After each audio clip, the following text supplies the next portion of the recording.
got that in one scene. Actually, it's going to be super easy. Barely inconvenience.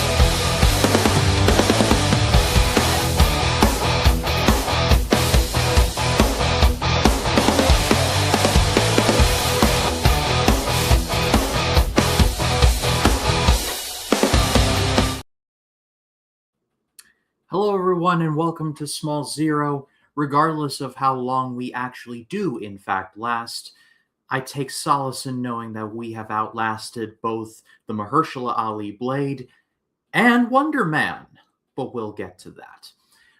But we got some more trailers to talk about, so many trailers from last week that we literally had to basically take some and shove them to this week. So that's what we're going to be doing. We'll also be talking about the bidding war over one Frederick Krueger and more, so much more. But here to join us, as always, is Matt Wyatt. Matt, how you doing? Yeah, doing good. It's going to be very exciting to talk about some of the biggest news of seeing Mahershala Ali completely signing off to play Blade, which we are not that surprised by that. Yeah, it's been a crazy week, but I'm looking forward to some of the trailers, some of the stuff that I had no expectations, but even the Thomas Crown affair looks really good, so I'm excited to get into that stuff. It's really the agony and the ecstasy for Marvel. Like Spider-Man Brand New Day is coming out and it's projected to make all of the money, and then their TV show gets canceled and Mahershala Ali says, I got better things to do. Jacob Collins, how are you this fine evening? Well, let's just say last weekend I had a rough weekend because after we did our podcast last week, and I had some comments in my DMs about you're not a Nightmare on Elm Street friend, so I sat down. Did you say and watched friend? all the Elm Street movies, and guess what? Did you just say friend? You're not an Elm Street friend. He's waiting I'm on not Elm Street Fred. Fred. I thought you said friend. I was like, wait, what? Fan. So of course, now you're all my children. No, but I literally been watching all fucking weekend long Nightmare on Elm Street. And let me tell you something. There are hard movies to get through because I had to take a break on like 5 because I'm like, dude, this is terrible. This is awful. Like at one point in the movie, there is just a scene where Freddy is just like literally the guy becomes a comic book, and he goes, da-da-da-da-da-da, and then Freddy becomes this giant. I'm like, what?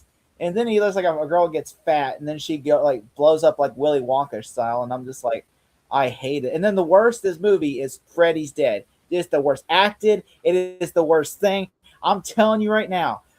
And then 30 minutes of the movie in 3D. The whole movie is marketed. I literally wore 3D glasses the whole fucking movie, and then it's like, none of this is in 3D. Like, they don't say, I was like, maybe they didn't say nothing. I'm like, it says put 3D mode. And I even checked on the Blu-ray. I'm like, 3D. Okay, it's in 3D. All right.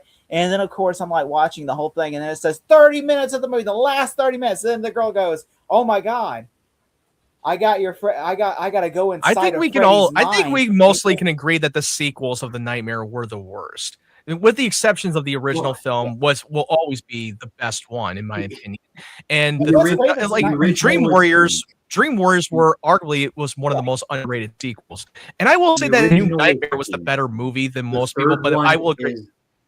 The original's peak, the third one's the best, and then New Nightmare is awesome. That's your 3. The rest you can take or leave. And Freddy vs. Jason is a blast. Oh, it's Freddy awesome. Jason was fun, okay? Like, I even enjoyed the 2010 remake more than I enjoyed Freddy's Dead and Nightmare 5 and Nightmare 4. I'm just sitting there like, okay, at least this movie's trying, okay? The other 3 are just lazy.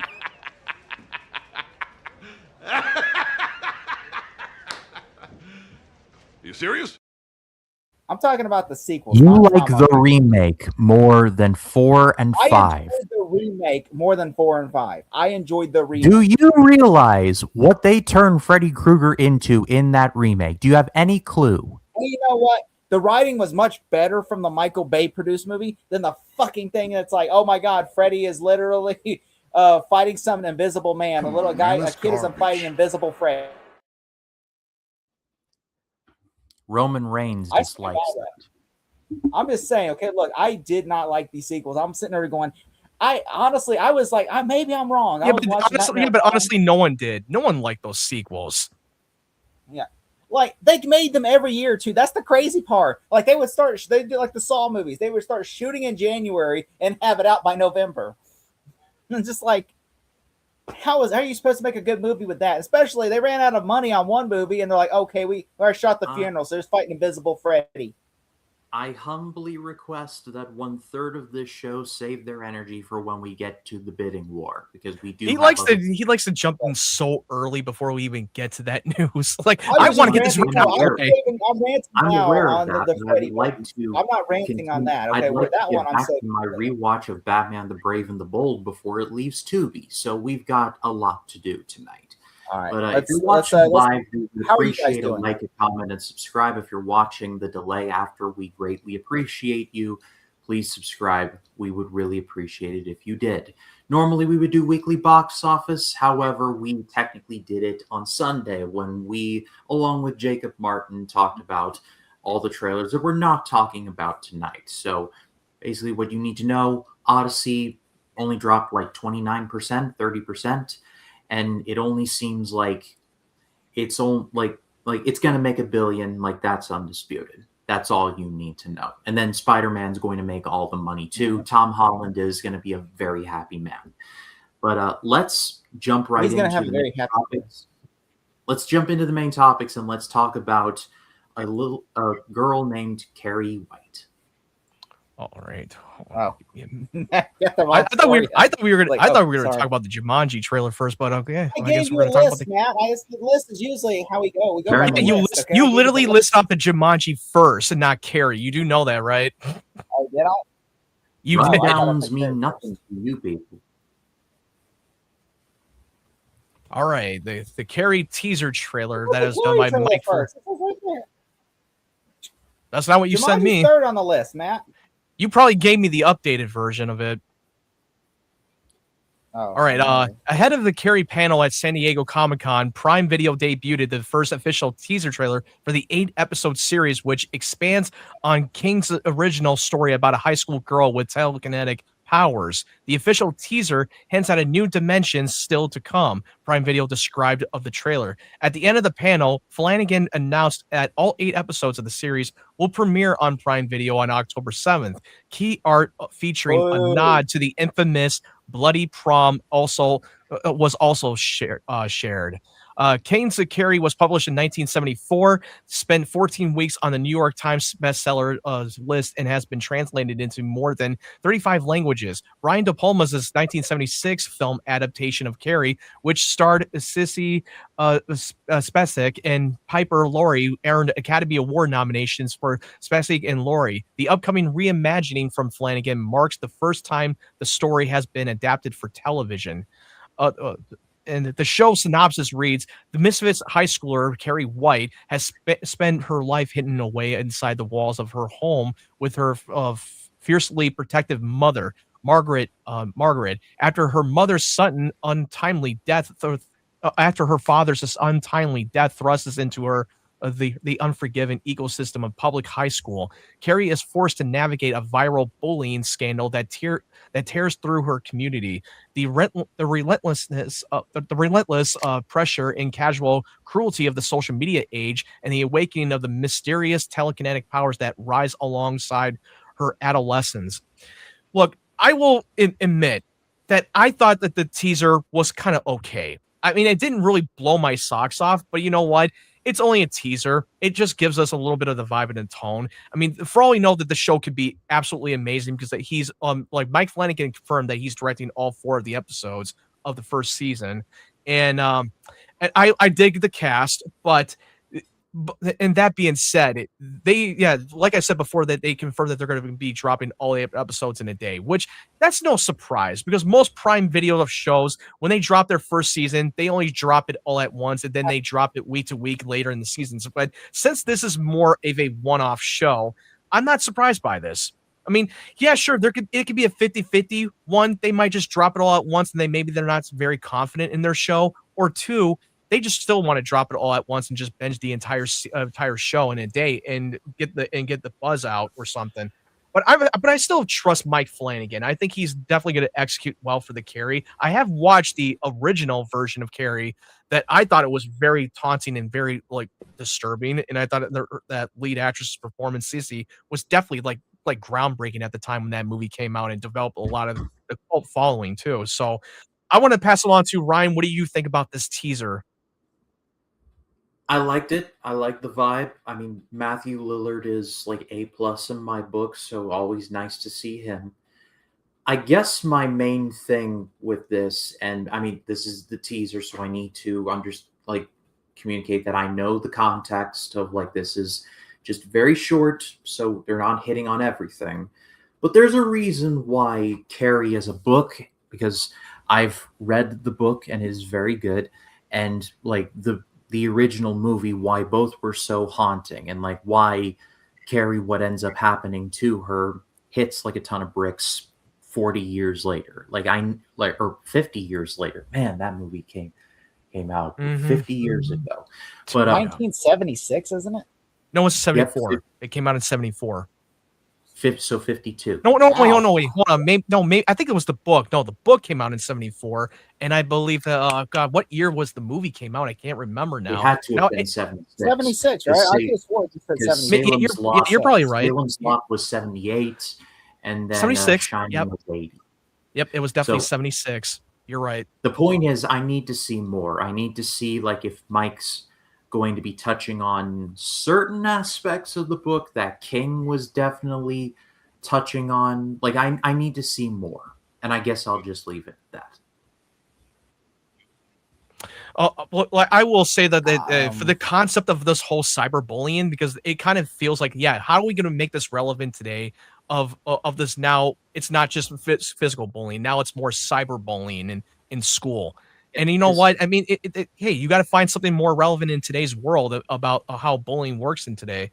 And you know what? It might work. When it comes to the book and the movie and now this, there are specific reasons as to why the mom bullies Carrie and why the high schoolers bully Carrie. And I need to know like exactly how much or how little Flanagan is going to touch on those things. Yeah, so they did like 3 different versions of that. They did from the 1976. They did the one. They did that.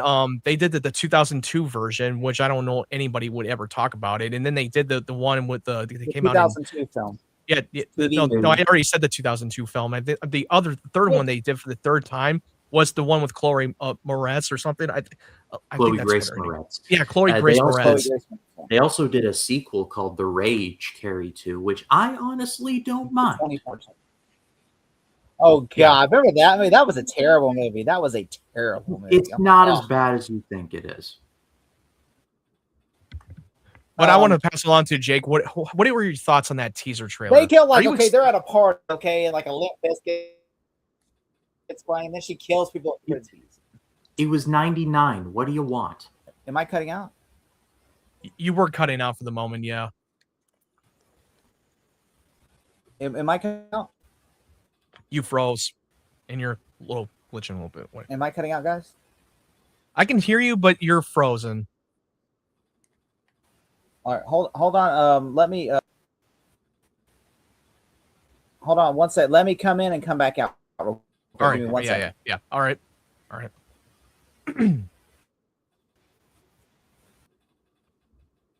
But there's something about Flanagan though that does give me some hope, because he definitely has a seal of quality.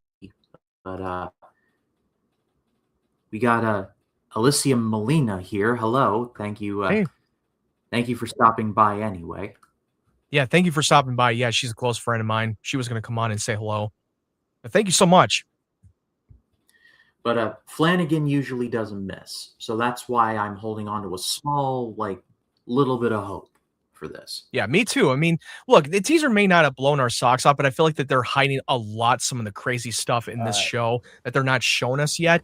And also, it's Mike Flanagan. I mean, I trust what he'll do. He'll probably do it justice for me. But now, since you're back, Jake, what are your thoughts on the trailer? Are you excited for the show? So I'm a huge Carrie fan. I love the movie so much, the Sissy Spacek film. I've watched it every year around Halloween time, and still, did you know that is still the number one most watched movie around Halloween every year? I did not know that. I was like, wow. It, I've heard, You I've know, heard like that. that shocked me. I was like, wow. Yeah. Because I mean, people love that. I mean, it is a scary. I would show this to kids and say, "This is why you don't bully, because your kid, if your kid can have this kid that you bully has psychic powers and kill everybody in the gym and burn it down." I mean, that literally. Which I will say, I love. Like I've seen the 2002 TV movie, which that's a TV movie. That's not like a. That's when they say it's the Yeah. first TV. I'm like, they did the TV Yeah. movie back in 2002, Yeah. but it was classified as a TV movie, not a series. It's the first series, but. Which, by the way, that one was designed so that way they could do a television series out of it, because Carrie survives at the end and they go like on the run, and that's like, I'm like, what? Like what? Like, so I'm like, yeah, they were planning on getting a TV show out of it, but they never materialized because people. But Are there like, "Man, is a give a shit connect. about There is Carrie," like a at connective that time. tissue. There is like a connective universe for Stephen King, because Carrie, it has the telekinetic powers. She basically has the Yeah. Shining. She's one of the Shining. yes. Yeah, like I would say, what yeah, did, the Carrie is one of my top 3 movies of Stephen King. Like, I love The Shining. Wait, well, I just want to say, but as for Mike Flanagan, I trust him so much. Although I heard some of the changes. Like, the one thing I heard is there's going to be more people with psychic powers in the show, and also that the mom's not going to be overly religious like it was in the book, like where she's not like in the movies where she's like abusing her daughter. So, and I'm like, that kind of bothers me a little bit. So I'm like, I like having her mom, because I mean, at the end, after she kills all of her classmates, her mom's the final boss. You know, she's like, all right, my mom, I got to kill my mom now because mom's gonna kill me first. And I like that aspect of it. I mean, that's the coolest part. I'm like, even in the 2014 film, like, oh, she got to deal with the final boss now. And so, and I'm like, because you know, you hated her mom. That's why that's why a part of me is a little worried, because when I heard cyberbullying, I'm like, okay, like this has been done like a lot, like teen movies, coming of age. Like, I get it, it's very real and it sucks, but I mean, Carrie's a specific flavor of bullying, if that makes any sense. Well, you have to have And someone these are that Stephen would King really bullies, put. so that means Yeah, exactly. I mean, you have to add something bullying to what pushed her over the edge to go on a murder spree in a high school gym. So you have to do something. I don't know. I'm just saying. I just thinking. I don't know. I like the idea of this movie. Like, okay, you have someone like Carrie White, who literally is basically, you know, like she develops these powers, then she gets to pay. Which they did say the crucial parts of the movie in the book are going to still be there, where she gets the pig's blood dropped on her, and she burns down her gym and kills her classmates. That's still going to be there. But I'm just thinking, like, I want to see. I mean, I think what they're trying to explain is, instead of like the build up, like, you know, they're going to actually build up. It's going to build, and it's not she. And she's a loving mother. She has a great relationship with her mom, rather than her mom just resents her and everything, and her mom hates her, and she thinks of her as like a shit stain. And so I think, honestly, that's the only part I have an issue with. But I trust Mike Flanagan. I've never had an issue with Mike Flanagan. Everything I like, from Doctor Sleep to like Fall of the House of Usher and Midnight Mass, everything he's done I've liked. So I trust. Oh yeah, him fully. I really loved Doctor Sleep. The trailer looks good. I like. Yeah, I absolutely loved Doctor Sleep. That I wish more people have gone out to support that movie, because that was really so damn good of a follow up of The Shining. Really, I mean, good. I understand that they wanted to make some changes, maybe because with Mike Flanagan's point of view. I feel like that when you're trying to redo the same story again, you don't want to keep doing a copy and paste. So you have to add some little bit new to it, to add some different experience. It really just all depends on the execution of it. Yes. You got to be like Fright Night. You can't just make the same movie. You got to make it different from the original. Yeah. But what did you all think of the Carrie teaser trailer? Let us know. Let's hope we're wrong. Let's love it. I hope so too. But let's move on from Carrie to Jumanji 3. I can't wait to see how much money this one loses. Yep. And I'm 75. The Rock is going to get butt fucked by Dr. Doom and Paul Atreides. He's going to be running in on the SummerSlam main event. Yeah, when I saw this, he got fucked so hard this summer. Now he can get. Yeah, going back to this trailer. Timothy Chalamet's Well, gonna fucking twice. we know we'll get into it, but let's get into this trailer right now. For this new trailer, I will say I only liked like the first half of this Jumanji open world trailer because here's the thing.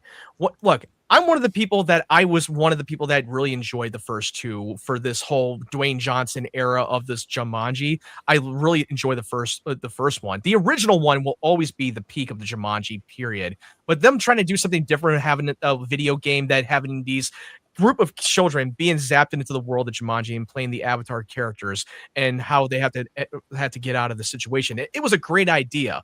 But when they did it the second time, I was fine with it doing it the second time around. It was interesting. I still think it was an underrated sequel. But then when they teased at the cliffhanger by the end, was like back in like 2019, they were bringing all these people back in the real world, and this was supposed to be the culmination to the other Jumanji movies and getting us back to what made the original film work. And it took them so damn long to do another one. And then when I watched this first half of the trailer, I was like, okay, now you're bringing in the avatars in the real world, the real characters, and seeing how they're going to act in this situation. And now they're going to have to find a way to get them home now that they screwed the entire thing up and now they have to fix it. But then when you get into the second half of that trailer, it feels like we're going back to that same formula that you did in the other first two Jumanji movies. Like, hey, let's just bring them back into that world Jumanji. Let's have different characters be the avatar again and add more of the one-liner punchline of the jokes. Like, really? And look, this might be misleading. It feels this like might happen. Like, what do we do? I know. Let me get to it. Just go back. It might be a big misleading. This might happen in the last 15 minutes for all we know. But if this has to be like near the second half of that film, then I'm like, how lazy can they really be? Really? Because I want them to do something a little different and not just be overly repetitive. I like the idea that they're bringing all these people into the real world and everything, all hell breaks loose, and now they have to fix it. I like that idea. But then when you're going into the second half of the film where now they're just going back into that world, playing the avatar characters, like, oh God, what the hell is happening right now? Are they really getting lazy right now? But I'm going to hold my judgment. If this movie comes out and ends up delivering, great, I'll eat my words. But you're opening up like when is this movie open around in December, the same month of Doomsday and Doom Part 3? Yeah, like Jake said before, Dwayne Johnson's gonna get fucked with the box office numbers because more people are gonna go out to support Doomsday the most and Doom Part 3 as well. But the Doomsday is gonna win the box office mostly overall. My best bet is they should just move the date into January. If this movie comes out in January, it'll have a great January. It will, because there's no competition going around in January. That would be a perfect way to get the box office. Yeah, it feels like they made a bad impression off this first trailer for me. But I want to pass it on to Ryan. What did you think of it? So, just grand context of like this movie and the rest. I rolled my eyes at the 2018 like Jumanji trailer. I'm like, again, like they're remaking this again, and it's not a remake, but at the time I was like, you can't be serious. But you know what? The movie was a lot of fun, and I even liked the sequel. So, but I feel like the gum is either lost its flavor or about to lose its flavor with this concept. Because, and Matt, to your point, I couldn't agree with you more. I feel like they're going to pull a Friday the 13th Jason Takes Manhattan situation where he's only in Manhattan for maybe 5 minutes, give or take. And again, I could be totally wrong, but it just, I don't know, it feels like they're running fresh out of ideas, but it's like, well, the last two movies made a whole lot of money, so we got to find a third one somewhere. It feels like they're rummaging through the couch cushions, they're shaking it out and be like just trying to put 2 and 2 together to get 4. Whether this works out or not remains to be seen, obviously, but I'm not optimistic. Yeah, I mean, I think that the part of the reason why it took so long that it did, because the second film like came out in 2019. This was a year prior to COVID. The COVID probably hurt their chances and it got so many delays. Then you had the actors and writers strike, which that really hurt their plans. And that's why it took a little bit longer than it did. But yeah, I'm trying to stay optimistic for this movie, but I'm not going to be surprised that this movie falls on its face. This to me is going to be more like the Rise of Skywalker situation, where the third one is just the worst, lazy cash grab of a legacy sequel for me. So, right. Jake, what did you think? Well, here's the thing. And so I love the first Jumanji, not the one with Robin Williams, but the first one with The Rock. Okay, I'm not a big fan of the original Robin Williams one. That's the one Robin Williams I just can't stand to watch. What? I just don't like that movie. I do not like the first Robin Williams movie. I watch it and I'm like, it's just fine. Like I've tried watching a couple. What on God's great earth? Thank you, Ryan. Look, I just don't like the movie. You for real? The I'm 90s not- one is a classic. I Like, know. I agree with Robin you. It's such Williams a with great the big classic. old hair and bushy beard running up to a cop and be like, what year is it? Great What stuff. year is it? Like, you got I've been in all the great Jumanji. you got the great practical effects. You got Bonnie Hunt. You got very young Kristen. Yeah, I love the cop. I love the cop. The cop was the scene stealer, dude. I love He's so Carl. funny. Carl was great. Hilarious. Let's watch. Now I'm gonna get DMs saying you don't like Jumanji, you don't like Nightmare on Elm Street, you don't like Jumanji. Oh, what the fuck? He's gonna get DM. He's gonna get so much shit for this. All the You know- 90s kids are like, you what, mate? It's like, what? No, I like the one with The Rock. The first one, that is my favorite first Jumanji movie because the one Welcome to the Jungle. Look, the second one, I was excited for it, but then I saw it and I'm like, I just don't care for the second one.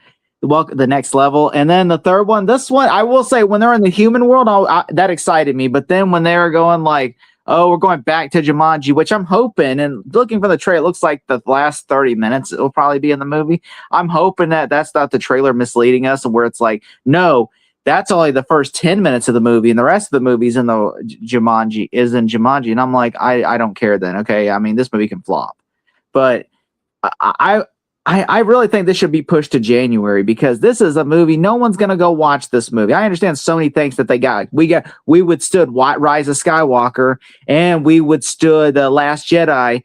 Guess what? We're going to withstand, or no, what was it? No, it wasn't. What came out in 2022 wasn't Last Jedi. It was Aquaman and Spider-Man and Bumblebee. Yeah. They were like, we withstood all those three movies. We can withstand Dune and Avengers. And I'm like, Well, Spider-Man came out Into the Spider-Verse was in 2018, so yeah.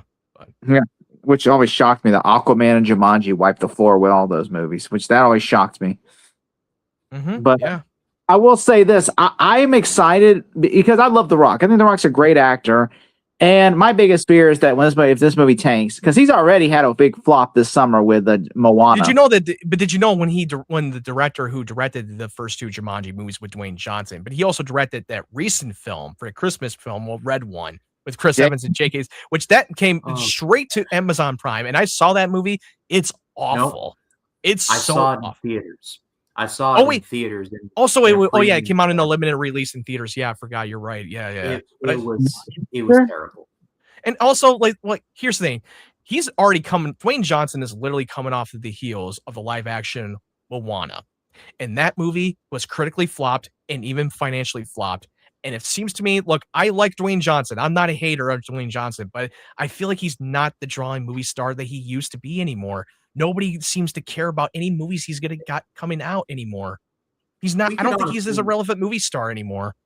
We could honestly do a whole stream on like what has happened to The Rock, because like in 2000s, 2010s, he had the golden touch. It's like now, it's like the complete opposite. I feel like it's a definition of tap out in the wrestling. Tap out. That's just what it is. Like, movies in 1 year, I think that's when people started turning on them because they're like, we just saw like Rampage, and then you got Skyscraper coming out, and then you got another Fast and Furious, and we're like, do we really care like that much? And you had San Andreas too. San Andreas actually made. Well, I don't know. I mean, I know that I know what movie came out after San Andreas. I know the one that after San Andreas made money. It was. Wasn't it Skyscraper that came out after that? No, Skyscraper flopped. I know Rampage made money, and I know that he was in the movie. He was in the movie Red. I think it was like Red Notice with Ryan Reynolds and Gal Gadot, but that came out on straight to Netflix, and that movie was a flop. A big stream. That was a big streaming movie, but they said it cost way too much to make a sequel because The Rock and Ryan Reynolds are so freaking expensive. They said, "Yeah, it did a good numbers," but guess what? Just like with that one Michael Bay film, they're like that we financially it would not make sense to pursue a sequel. Yeah, because you would have to pay The Rock his expensive ass paycheck. Then you got to pay Ryan Reynolds. Then you got to pay Gal Gadot. Then you got to find new actors to hire to play the villains. And they said it's just by the time then you already got 200. Yeah, but that was a part of their mistake, is that putting it straight out to Netflix, but this is around the time that they were not going to theatrical release at that much. I mean, that's what happens when you pay a super high, big budget blockbuster movie and that goes straight to streaming. You're not gonna get anything back from that return. You may have some good amount of numbers, but not as much as you expect. I mean, that's why that they've been trying to push it to get Warner Brothers at the time because they want to go to straight to theatrical release, because they needed Warner Brothers at the time when they were trying to buy off of that studio. But do we? Which is crazy, because I know Prime Video, they want, with Master Universe, they want to go straight to the Prime Video, and they didn't want to go in theaters. And I'm like, but here's the thing: you made more money, because guess how much money you would have made if it went straight to the Prime Video? It was $0. Okay, at least it made something. Because now they're thinking about, with Masters of the Universe now being the #1 on Prime Video. Now they're just like, you know what, the movie didn't do well in theaters. We're just going to make the sequel and go straight to streaming. Which I agree with you. That's not a good strategy. I don't like that strategy. I wonder who they're going to. I wonder if they're going to keep Skeletor. We're going to talk about. Trust me, we're going to talk about that later. We'll get into that. We will get into that. What did you all think of the Jumanji open world trailer? Let us know in the comments. Love to read what you have to say. But let's go from Jumanji to LA County 2099. LA County. That's a good one. Hold on, where is it? Where is it? I know I had it here. There it is. Oh, there it is. I got it. Washed away like tears. Yeah. So we got a brand new trailer that debuted at Comic-Con panel for the Blade Runner 2099, which it's supposed to be more of a limited series to the show. Prime Video has released the first trailer, marking the return of Ridley Scott's sci-fi franchise 9 years after the film Blade Runner 2049. Starring Oscar winner Michelle Yeoh and Euphoria breakout star Hunter Schafer as its leads. Blade Runner 2099 is a limited series taking place after the events of both the original Blade Runner and 2049 sequel. Denis Villeneuve's continued Scott's story, with original star Harrison Ford back as protagonist, Rick Deckard and Ryan Gosling as the replicant of Blade Runner named K. In 2099, Yeoh plays Olin, a replicant grappling with the end of her life, while Schaffer plays Cora, a human who is on the run from Blade Runners. In the trailer, we see Olin and Cora team up in the war between replicants and humans. As the cinematic comes to a close, Olin tells Cora, the old world forever fights to come back. Humans want what was taken from them, but it's our time now. I will say, look, I was never like the biggest fan of the original Blade Runner movie. I mean, I don't hate the movie. Don't get me wrong. I mean, I thought it was a really good, solid sci-fi movie, but I thought it was a little too slow and boring. But there were some aspects of the film that I really loved. But I just think it was not a film that I will constantly go back and rewatch again. But it definitely developed a lot of the cult following. But then when Denis Villeneuve was hired to direct 2049, it became one of the most underrated sequels out there. And I will say, I thought 2049 was better than the original. I think most people would agree on that one. And it was critically well received, but unfortunately, no one went out to go and support the film. Why? Because the trailers did not do the film justice at all and did not establish what this is supposed to be about at the time. But doing this as a limited series for 2099, I liked it. But I don't think it looks as good as 2049. I mean, the budget looks decent, but this is made to be more of a limited series of the show. It's not going to expand in multiple seasons. But you know what? Prime Video can change their minds if the show becomes a hit. But I don't think the trailer really did anything to blow my mind. I'm intrigued by it. The show could end up one of the best ones they put on Prime Video at the time. But I'm going to keep my expectations low for 2099. But I'm still intrigued because I think the cast is great. Hunter is actually a fantastic actress. I loved her in Euphoria. I thought she was good in the prequel of the Hunger Games movie, even though she didn't have a lot of screen time.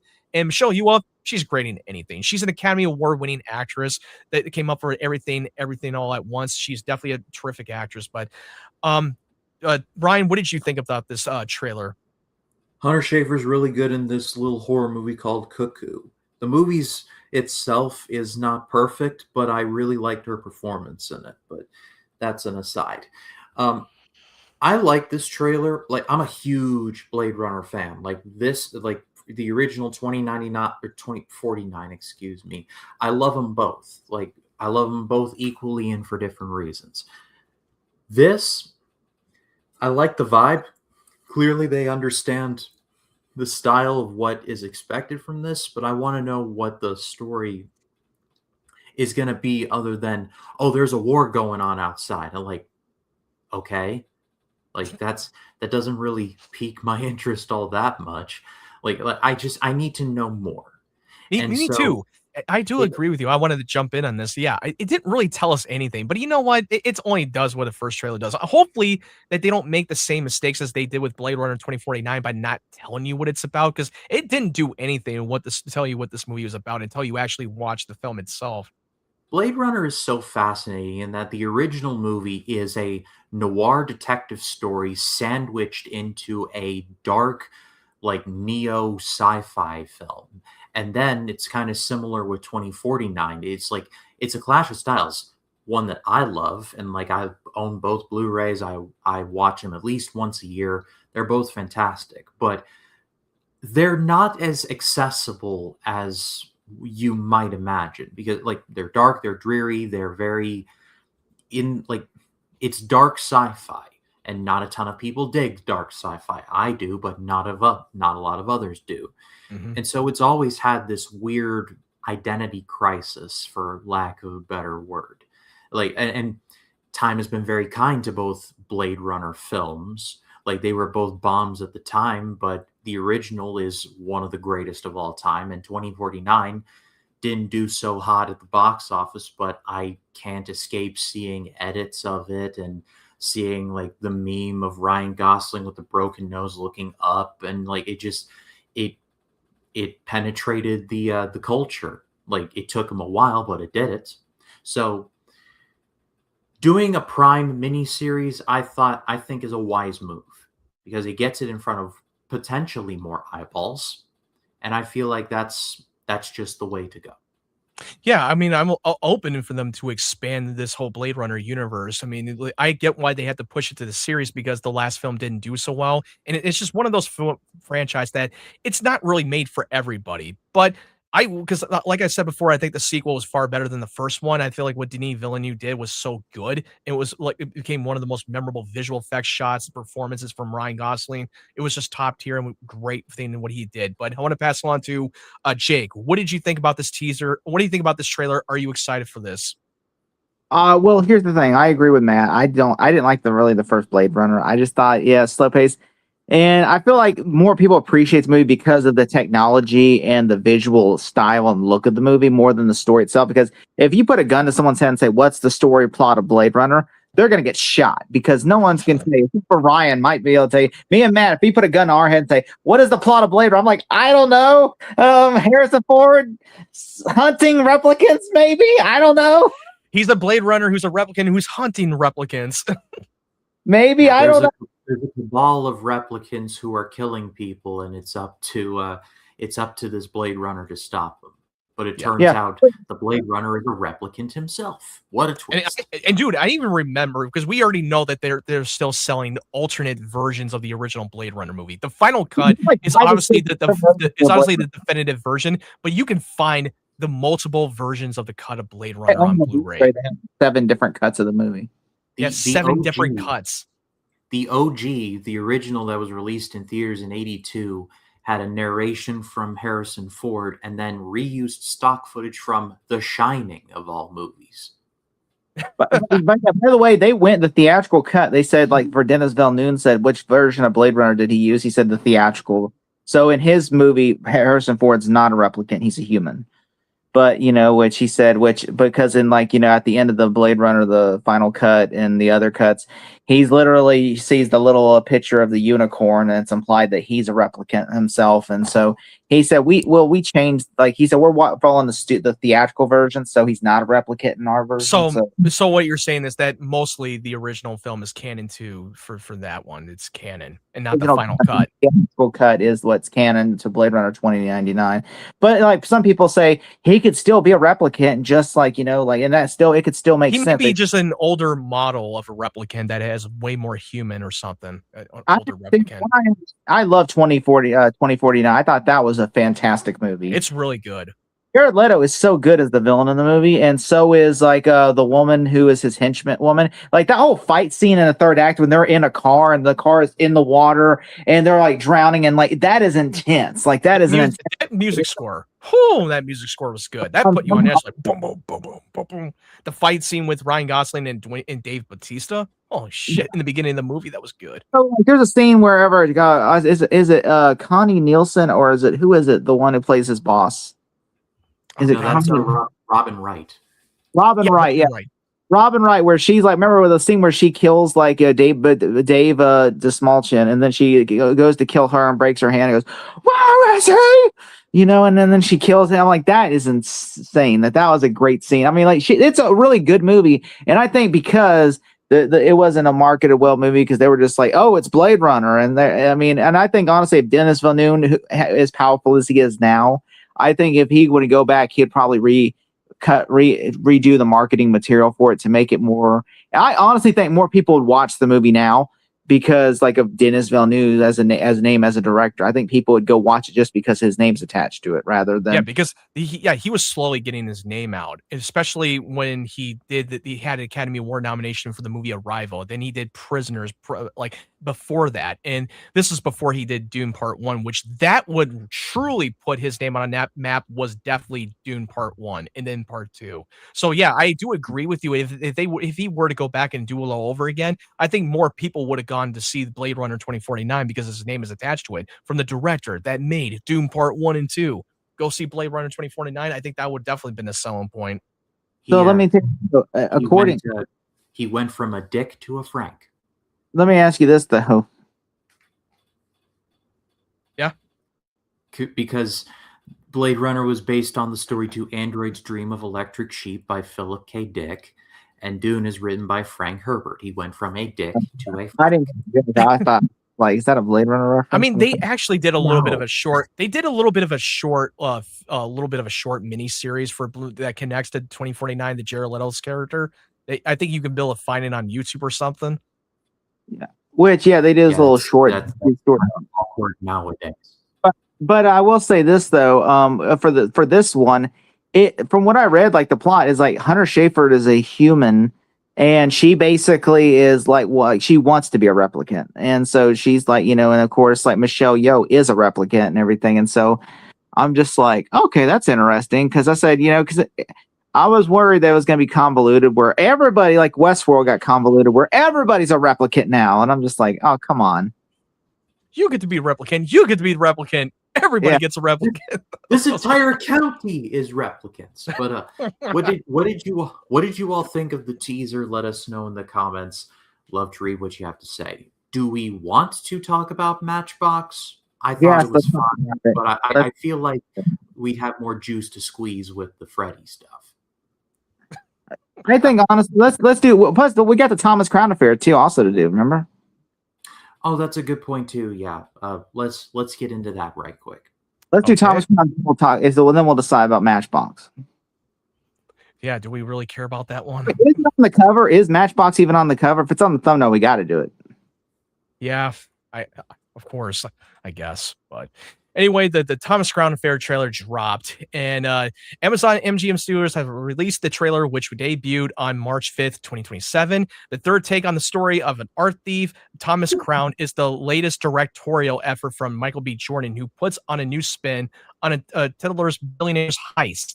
As Crown's Jordan faces off against a former FBI agent, hunting him heist by heist. Meanwhile, an insidious supervillain played by Kenneth Branagh lurks, threatening to take Crown down, but Crown's true motives are to return precious stolen or sold artifacts to their rightful creators. With Michael B. Jordan stated, saying, "I didn't want a reboot. I wanted a reimagining. The first two films were about rich white guys stealing for fun. That doesn't land today," Jordan told Variety. "Ours is more personal. The stakes are higher and still got the fashion romance."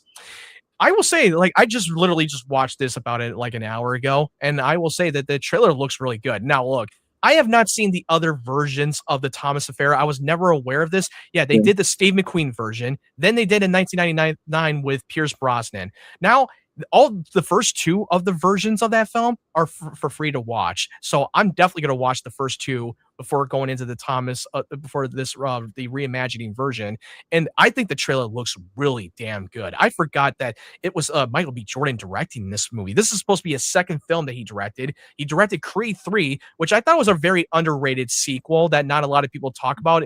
It's the one with Jonathan Majors, and I thought that film was really damn good. Even though it was unfortunate that we were not going to see Rocky in the movie, but you got to remember that this is now more of a Creed film as its own, and I thought what he did with his first directorial debut was great, and I'm looking forward to it. I mean, I can't wait to see this, and yeah, this is supposed to be coming out in theaters on March 5th, and that's going to be in 2027. So, Ryan, you've seen this trailer. Are you excited for this movie? Yes, I love the McQueen movie, and I love the Pierce Brosnan remake that was directed by John McTiernan of all people. So that's a fun little fact. Like, I love both movies. They're both really super suave and interesting. And I mean, if this remake is gonna get made, Michael B. Jordan definitely seems like the guy, because he put his own unique stamp on the Creed movies. Like, you watch the Dodgers Stadium fight at the end, it's Michael B. Jordan, like, and make no mistake. So I'm very much looking forward to this. I'm taking it. And here's the thing: you got a great cast. Kenneth Branagh playing the antagonist. Sign me up. The camera work and the scope of it looks so damn good. It looks very promising. And you got Michael B. Jordan, who is an Academy Award-winning actor that just won an Oscar for Sinners. So he's gonna do whatever the hell he wants, and I'm excited to see what his take on his version of the Crown Affair. But Jake, are you excited for this movie? Have you seen it? What did you think of it? You this, okay?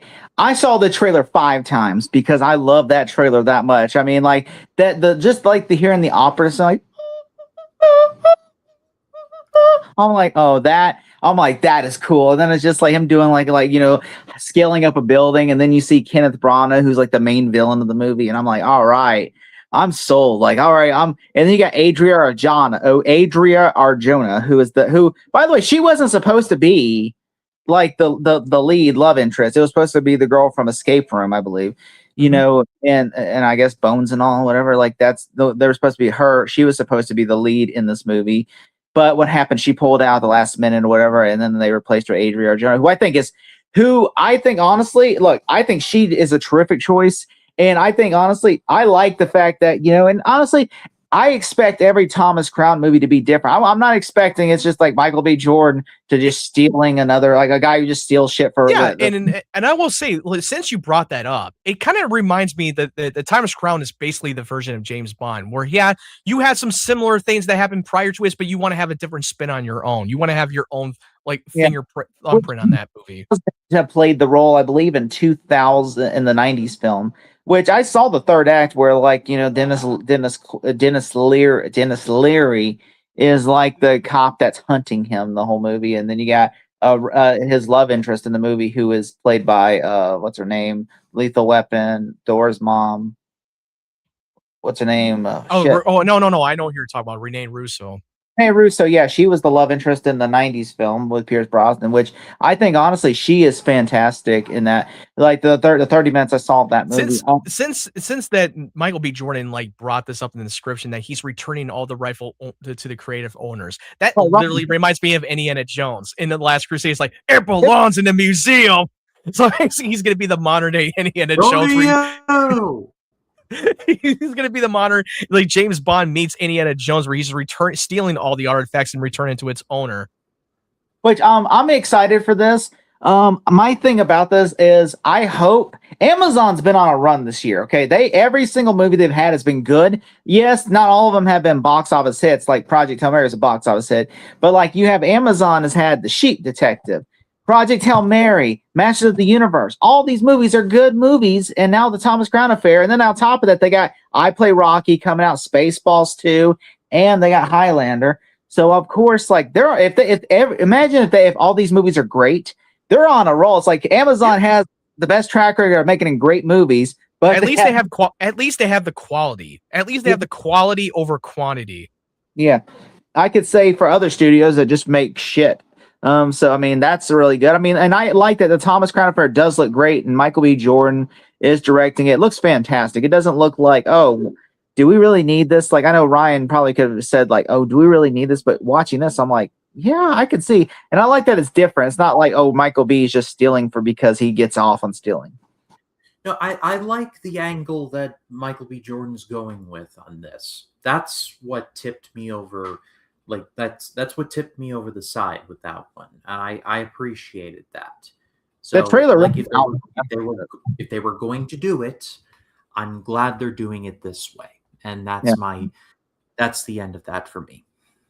I like the trailer like that is that like like all right, I'm To quote from Freddie Mercury from Bohemian Rhapsody, like, and that's where the operetta section comes in. Opera section. What did you all think? that's the five trailers. I'm like, that's a great trailer. I don't know why. I just like watching this trailer. Like, it's a good trailer. It's really good. I was not aware of this whole source material before in this whole franchise, so this is new for me. Why would you call it the Thomas Crown Affair? Just call it Thomas Crown. That I think they should have shortened it and not call it that. You know what? Since we're making some changes, let's just look. There's 2 other movies called the Thomas Crown Affair. Let's just call this Thomas Crown, because Thomas Crown Affair sounds like it's some guy that's having an affair with his receptionist. Well, you got to remember there's a name attached to the Thomas Crown Affair. And so to people who have seen those movies will be like, oh, I know what that is. So it's purely a name recognition thing. Maybe it's a spinoff to Larry Crown for Tom Hanks. Oh, good Lord. But what did you all think? What did you all think of the Thomas Crown Affair teaser? Let us know in the comments. Love to read what you have to say. I did not see a Matchbox car on our thumbnail, so we can bypass it and get straight to Ryan's like, I don't want to talk about a Hot Wheels movie, essentially. Well, I've seen Hot Wheels Full Throttle, and that movie's great. So I don't need to see a Matchbox Cars movie. It's basically Fast and Furious. It feels like a spinoff from John Cena from the Fast and Furious if he had his own spinoff in the Hot Wheels. I watched the trailer and I'm like, this just like it's bad. It's like Mr. Cena, my brother in Christ, just unretire and go back to wrestling. Like wrestling retirement get broken all the time. He's better off being Peacemaker. Just keep playing Peacemaker and we're good. It's like Jessica Biel. I'm like, is in this, and I'm like, I did laugh at the trailer when he's on the motorcycle. Yeah, but there's a reason why they're dumping this on Apple TV because most of the movies on Apple TV are not good. What's crazy is I could see them putting this in theaters and making money. I could see this. That's the sad part. I don't even see this making them money in theaters. That movie will come and go. You can see at least like 1,000 people going to watch this. Yeah, exactly. I'm just saying. Yeah, look, it's for the Fast and Furious crowd. It's trying to trick people that like, you like Fast and Furious? Well, guess what? This movie's for you. That's basically what I see when I look at the trailer. I'm like, if you like Fast and Furious, this movie's for you, especially the later shitty films. Now it is time for Freddy. Yeah, for Freddy. Freddy. Time to play. Come to Freddy. Warner Brothers and Paramount are in heated race on which Nightmare on Elm Street remake will be deeper in development before the merger closes. Warner Brothers film has Lee Cronin from Evil Dead Rise in talks to direct. Paramount's film will be a shot-by-shot remake with a blessing of Wes Craven's estate. So the Andrew Gravis, Gravis said nowhere in the original press release did it say shot for shot remake. The film being backed by Craven's estate is said to be based off the original film. That could mean any number of things. That's a very important distinction to make. So, yeah, there's been a lot of confusion, a lot of miscommunication of how this whole remake of the Nightmare on Elm Street is going to be their take between Warner Brothers and Paramount. So, Ryan, what did you think about this news? So, I feel like if I had to have my druthers, my dislike of Lee Cronin's The Mummy to one side, I would like to see what Lee Cronin could do with something like this. The reality is that there has been like a Nightmare on Elm Street, like new movie remake teased forever and a day. Like ever since that awful remake, and it is awful. Don't let anyone tell you different. But come on, what are you going to do about it? It's awful. But this, like, gonna choke you in your dreams tonight. I suppose it's nice to know that people are fighting over this.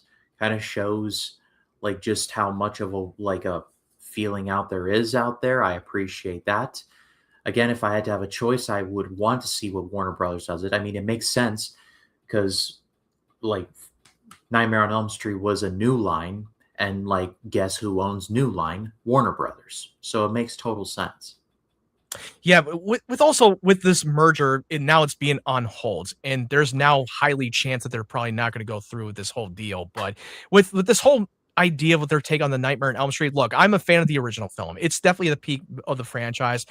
Their third one, underrated. Remake, terrible. There's some good stuff to love about it, but it's still a terrible overall. But why would you want to hire Lee Cronin when his Mummy version of that flopped completely, and I still have yet to see that film yet. I know it's streaming on HBO Max, but I skipped that movie because I heard it's so bad that you just don't want to go out and see it.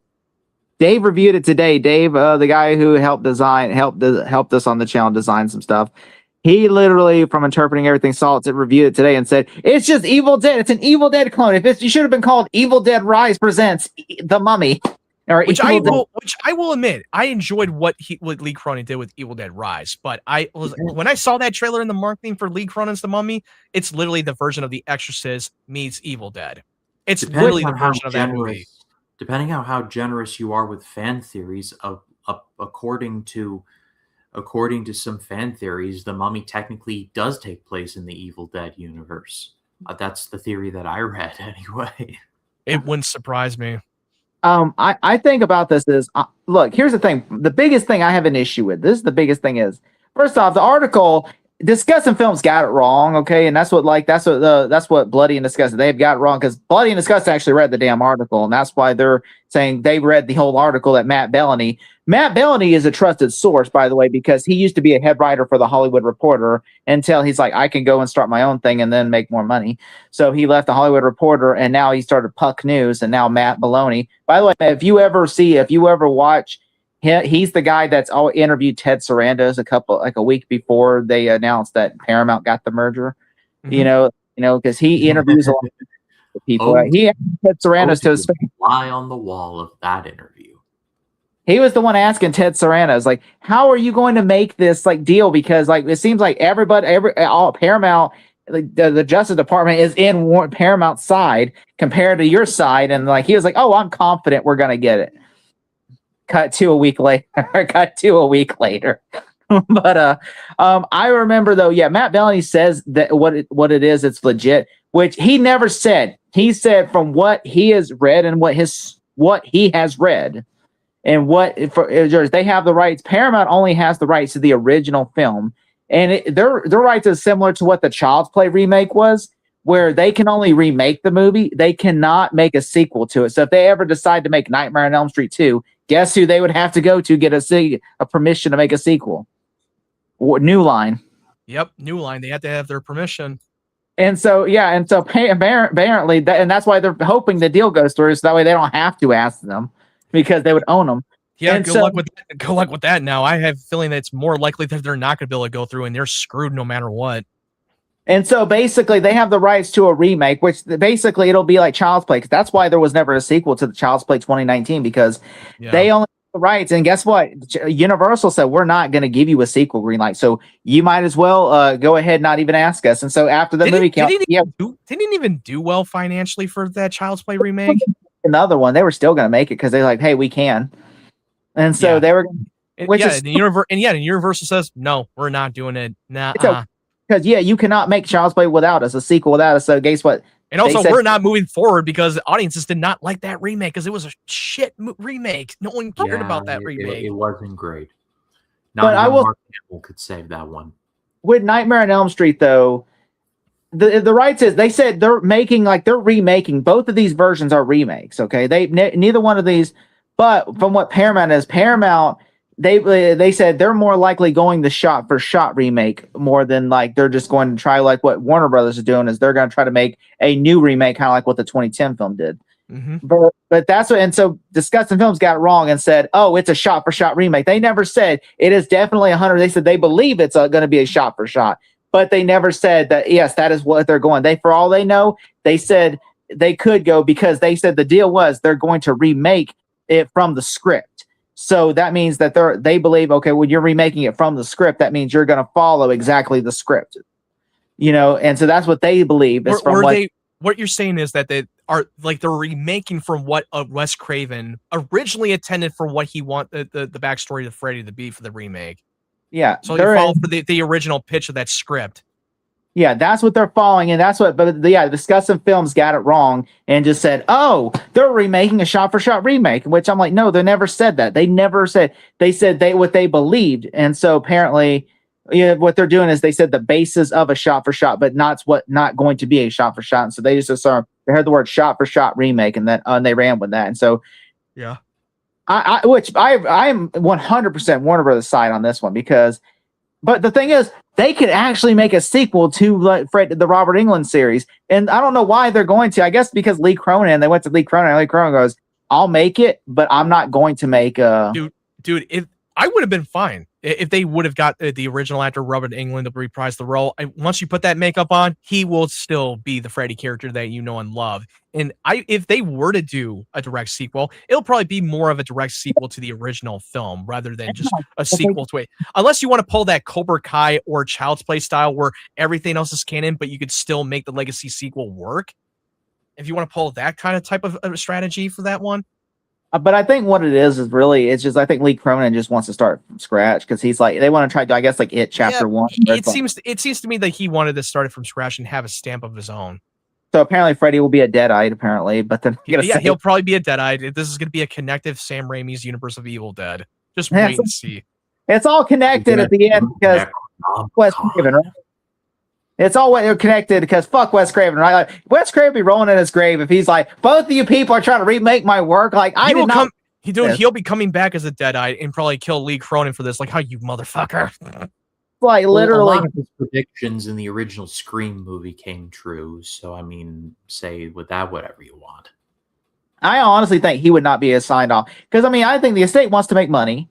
And what reason why it's even getting remade is because this asshole named Mark Toberoff, who literally goes around every year a copyright thing happens, he follows it and then goes to the estates of each family and goes, yeah, you own these rights, right? They don't own it anymore. And then he tries to get a legal dispute going on where the fucking studio loses. And I'm usually not in favor of a studio, but when this asshole is going around ruining IPs because he wants to try to make himself some money, that's what I'm thinking. He's not doing it for a good purpose. He's doing it to make money. That's all he's doing it for. He's not doing it for a noble purpose. He's doing it to be an asshole because he wants somebody to write him a fucking check. That's the only reason why I don't like that asshole lawyer, Mark Toberoff, because he just goes around the estates going, yeah, you own this, right? Yeah, you own it. Yeah, you own this and everything. And it's like, he's the reason why we don't have a Friday the 13th is in a legal dispute. He's the reason why we have Freddy in a legal dispute. And now he's trying to get Predator into a legal dispute.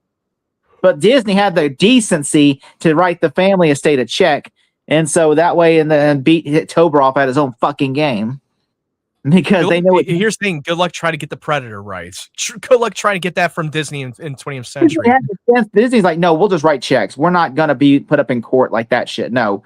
He said we have movies and plans for this. No, we're not doing what Toberoff wanted to do was, we're gonna get the rights back and then we're gonna put them in court and then this is gonna be all this. But I think honestly isn't like the only thing is though, I think really with Freddy though, so they can only remake like apparently, but this is what I've read because someone finally took a screenshot because everybody was getting the article wrong. So someone finally had the decency because no one wants to pay for the Puck News. They just wanted to basically. So finally, someone actually who owns a Puck News subscription took a screenshot and shared. This is what they actually said. I sent you guys the real article, what he said, and this is what he said. Which he did say. He said the screenplay, what Paramount's doing would be under the basis of a shot for shot, but they're not. That's not what they're doing. Essentially, that's not what he said. He never said they're doing shot for shot.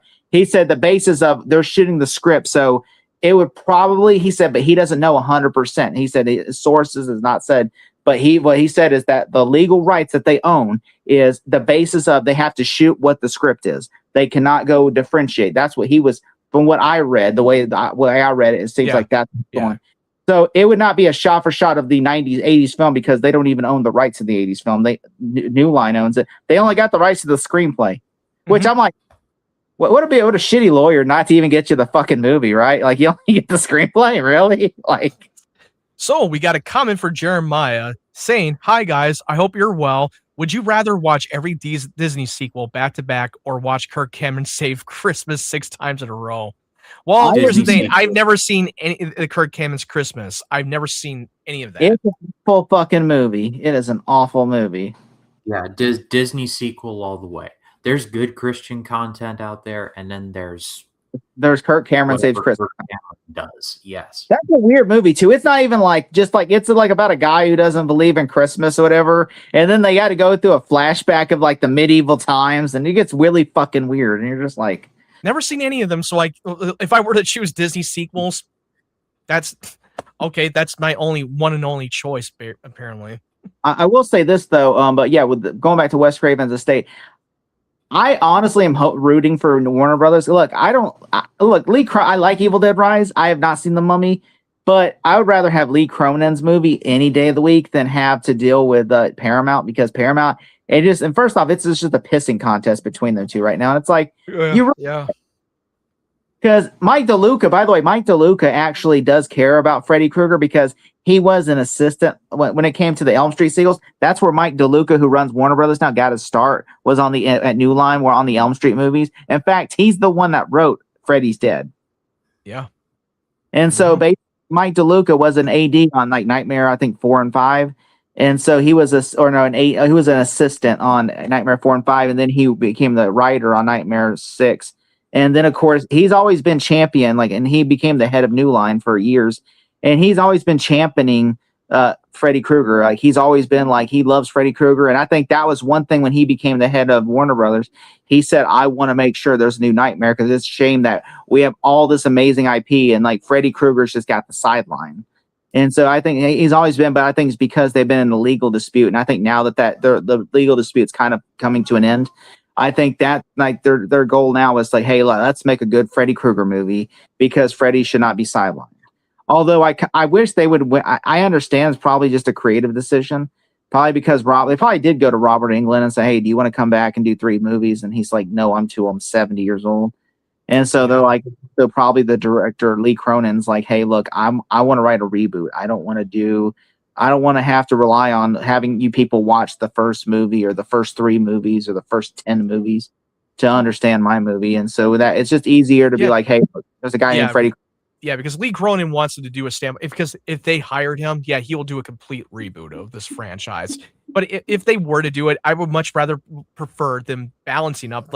You want to show more Freddy, but you want to show the angle of the victims, kind of like they did in the original film, where you're not seeing a lot of them, but when you see them, it's terrifying. And I thought that what they did worked in the original film, where you don't have to presently see him in every scene of the movie. Paramount cannot use this sweater, by the way. Paramount, they can make the sweater because in the script it said they can only go by what the script says. That means Warner Brothers owns the rights to this sweater. Yeah, so there's do they own the claws, the claws of Freddy? Do they own that one? So basically, all right. So with the claws in the sweater are different because the claws are fish hooks, not claws. Oh yeah, you're right. You brought that up before. Yeah, it was fish hooks originally.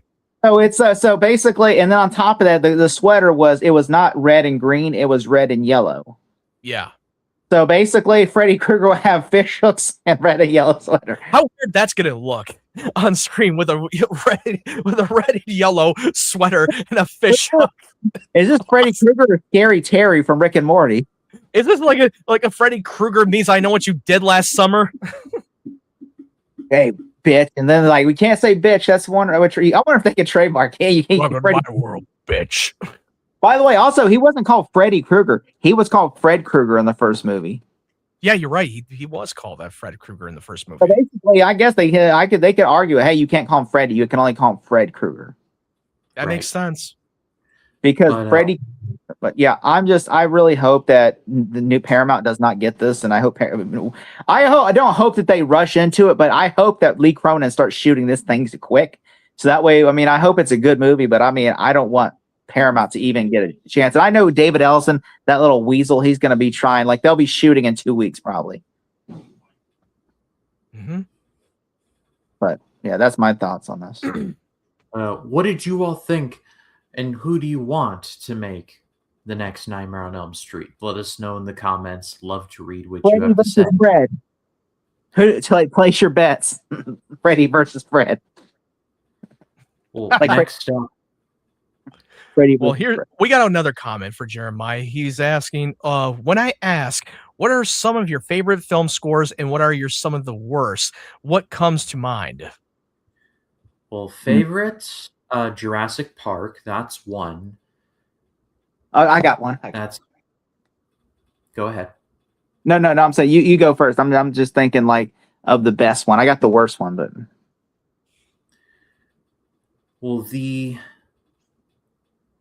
Well, that would be a favorite. The Avengers, the original Avengers score. I love that one. Alan Silvestri.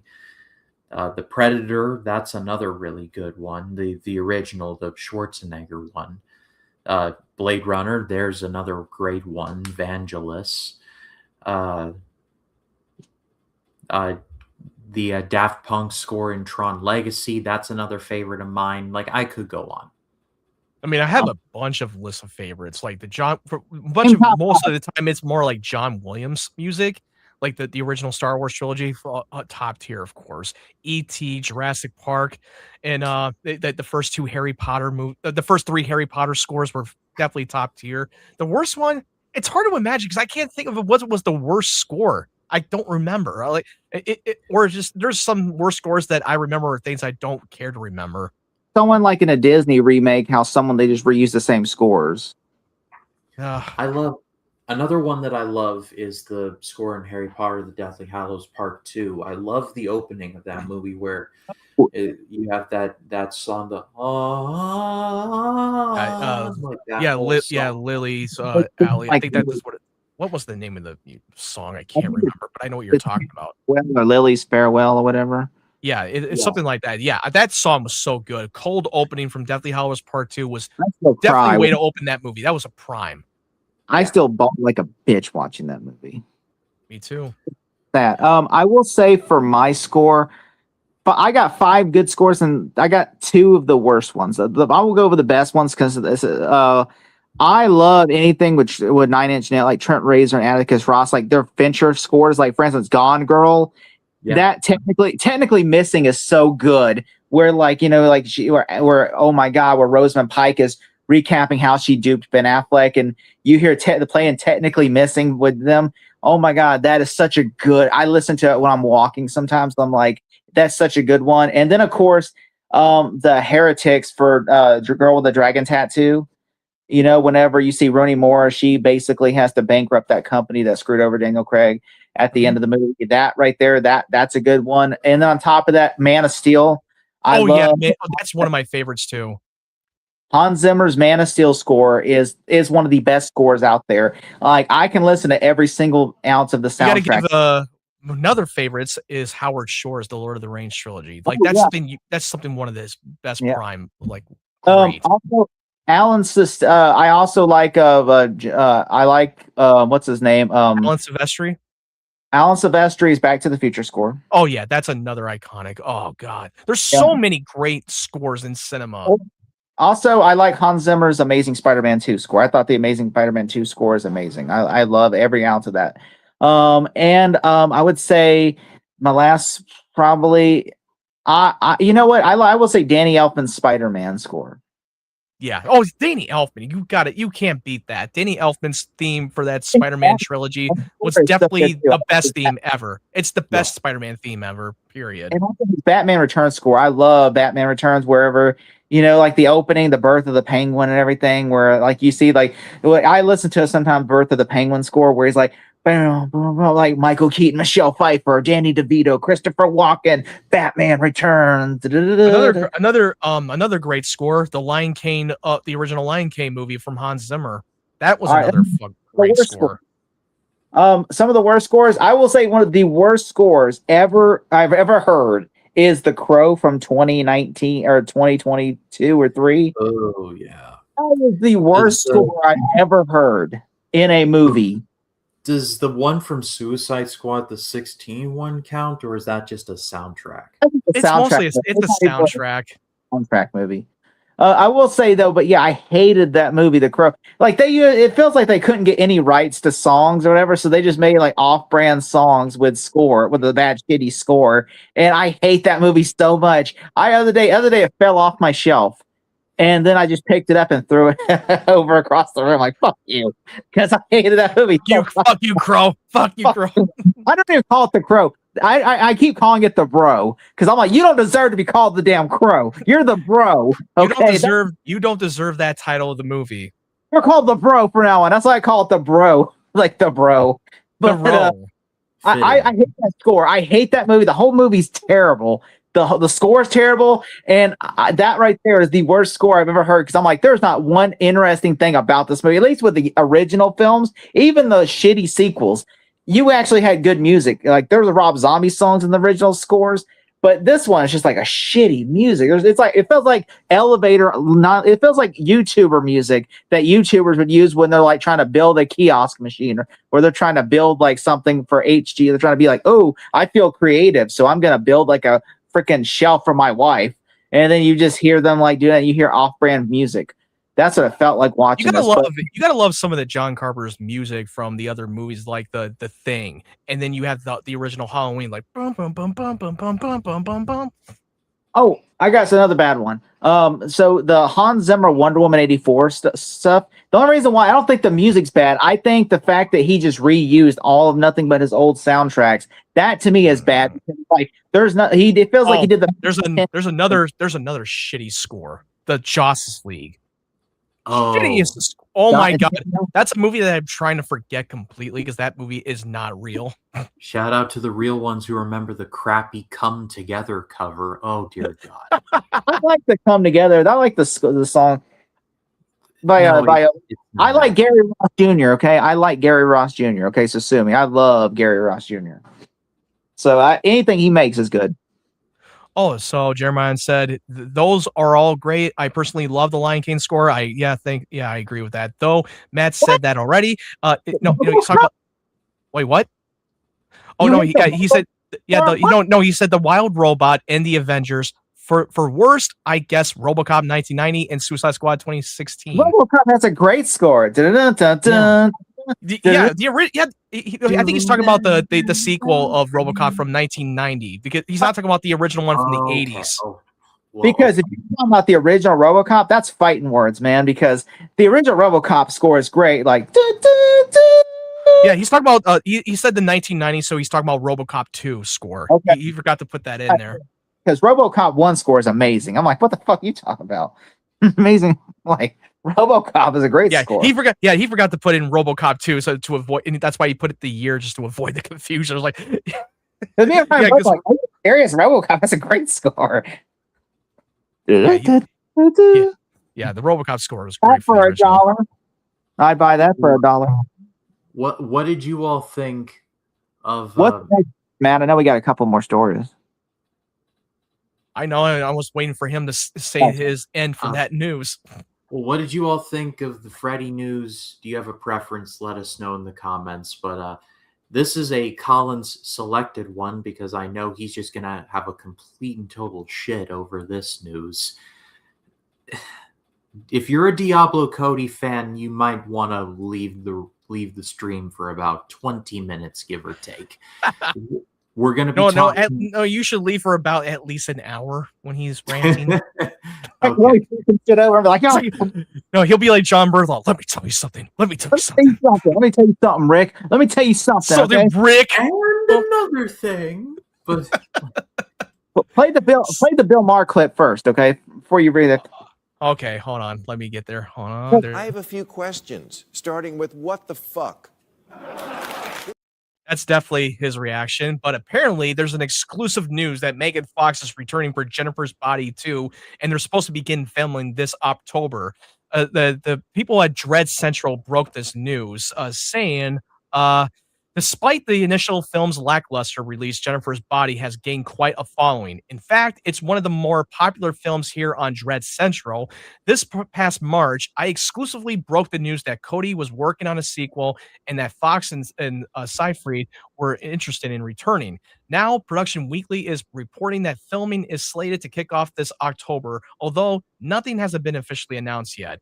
And we know that Karen Gasama is returning to direct from Diablo Cody's screenplay. Dread Central has also personally confirmed exclusively that Megan Fox will be returning. There's still no official word on whether Amanda Seyfried has signed on, though we've heard she's expected to return as well. Look, I'll get this thing out of the way. Look, I know You that I know first, then come to me. Matt, let's let Collins go because he's gonna take. Go first and then come to me last. That way, because he'll go on forever, so it's better for him to go last than first. Okay, that's a good point. Yeah. Because if he goes first, then we completely forgot what the hell we're even talking about. Right. So for me, I personally, I don't care. I actually enjoyed Jennifer's Body. I thought it was a better movie than what they showed in that trailer, because that trailer did not do it justice. And even Megan Fox went in an interview when that film got released that, yeah, the trailer, the marketing did not do me justice. Like, this is not what this film is about. This is not just about Megan Fox getting all sexy and then go off on a killing spree. No, there was much more to that. And I feel like that this was a far better film looking back on it now. And develop a cult following. For me personally, I really don't want another Jennifer's Body sequel. Like, why would you want to go back to that again? We know that her character got killed off in the third act, and that whole curse of the demonic thing was broken, and then it passed along to the Amanda Seyfried, and she already got her revenge and closure for the ones that killed Jennifer in the first place in the first movie. So where can you really go after that? I don't know how you're going to make this work, but take this with a giant grain of salt. Nothing's officially confirmed that this is actually moving forward. There's word going around that they want to start shooting soon in October, and Megan Fox is definitely interested in coming back for the role. And I wouldn't be surprised that Amanda Seyfried want to return for the role too. I wouldn't be surprised she wants to come back. But for me, I personally give it a hard pass for the sequel for me. But Ryan, what did you think about this news? I like Jennifer's Body quite a bit. I'm more of a Juno man myself, but I do like the movie. Like, Megan Fox is a ton of fun. Amanda Seyfried is as well. Like, emo Kyle Gallner, love seeing that. It just, but again, it feels strange. Like, what are they going to do? Like, did Jennifer secretly have a daughter, and like that body's going to rise? So, like, I fail to see what they're going to do. But if it does get made, then I will be there to see it. And now I yield. Hold on. I'm gonna roll the clip. Get your spectral sock out, nerds. It's gonna get good. Now, Jake, you go. All right. Hold on 1 second. I just want to see if I'm in the live stream. Okay. All right.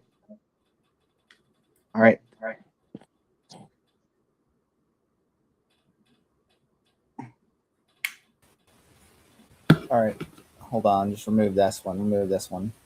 Sorry. What happened? Yeah, kick this one from the studio. Get this asshole out of here. Kick from the studio. All right. So, all right. The first thing I thought of when I saw this. Sorry, my Wi-Fi. I had an update happen, so that's why I had to. It's fine. Go ahead. All right. So this is the first thing I saw when I was like. I thought about when I heard this article.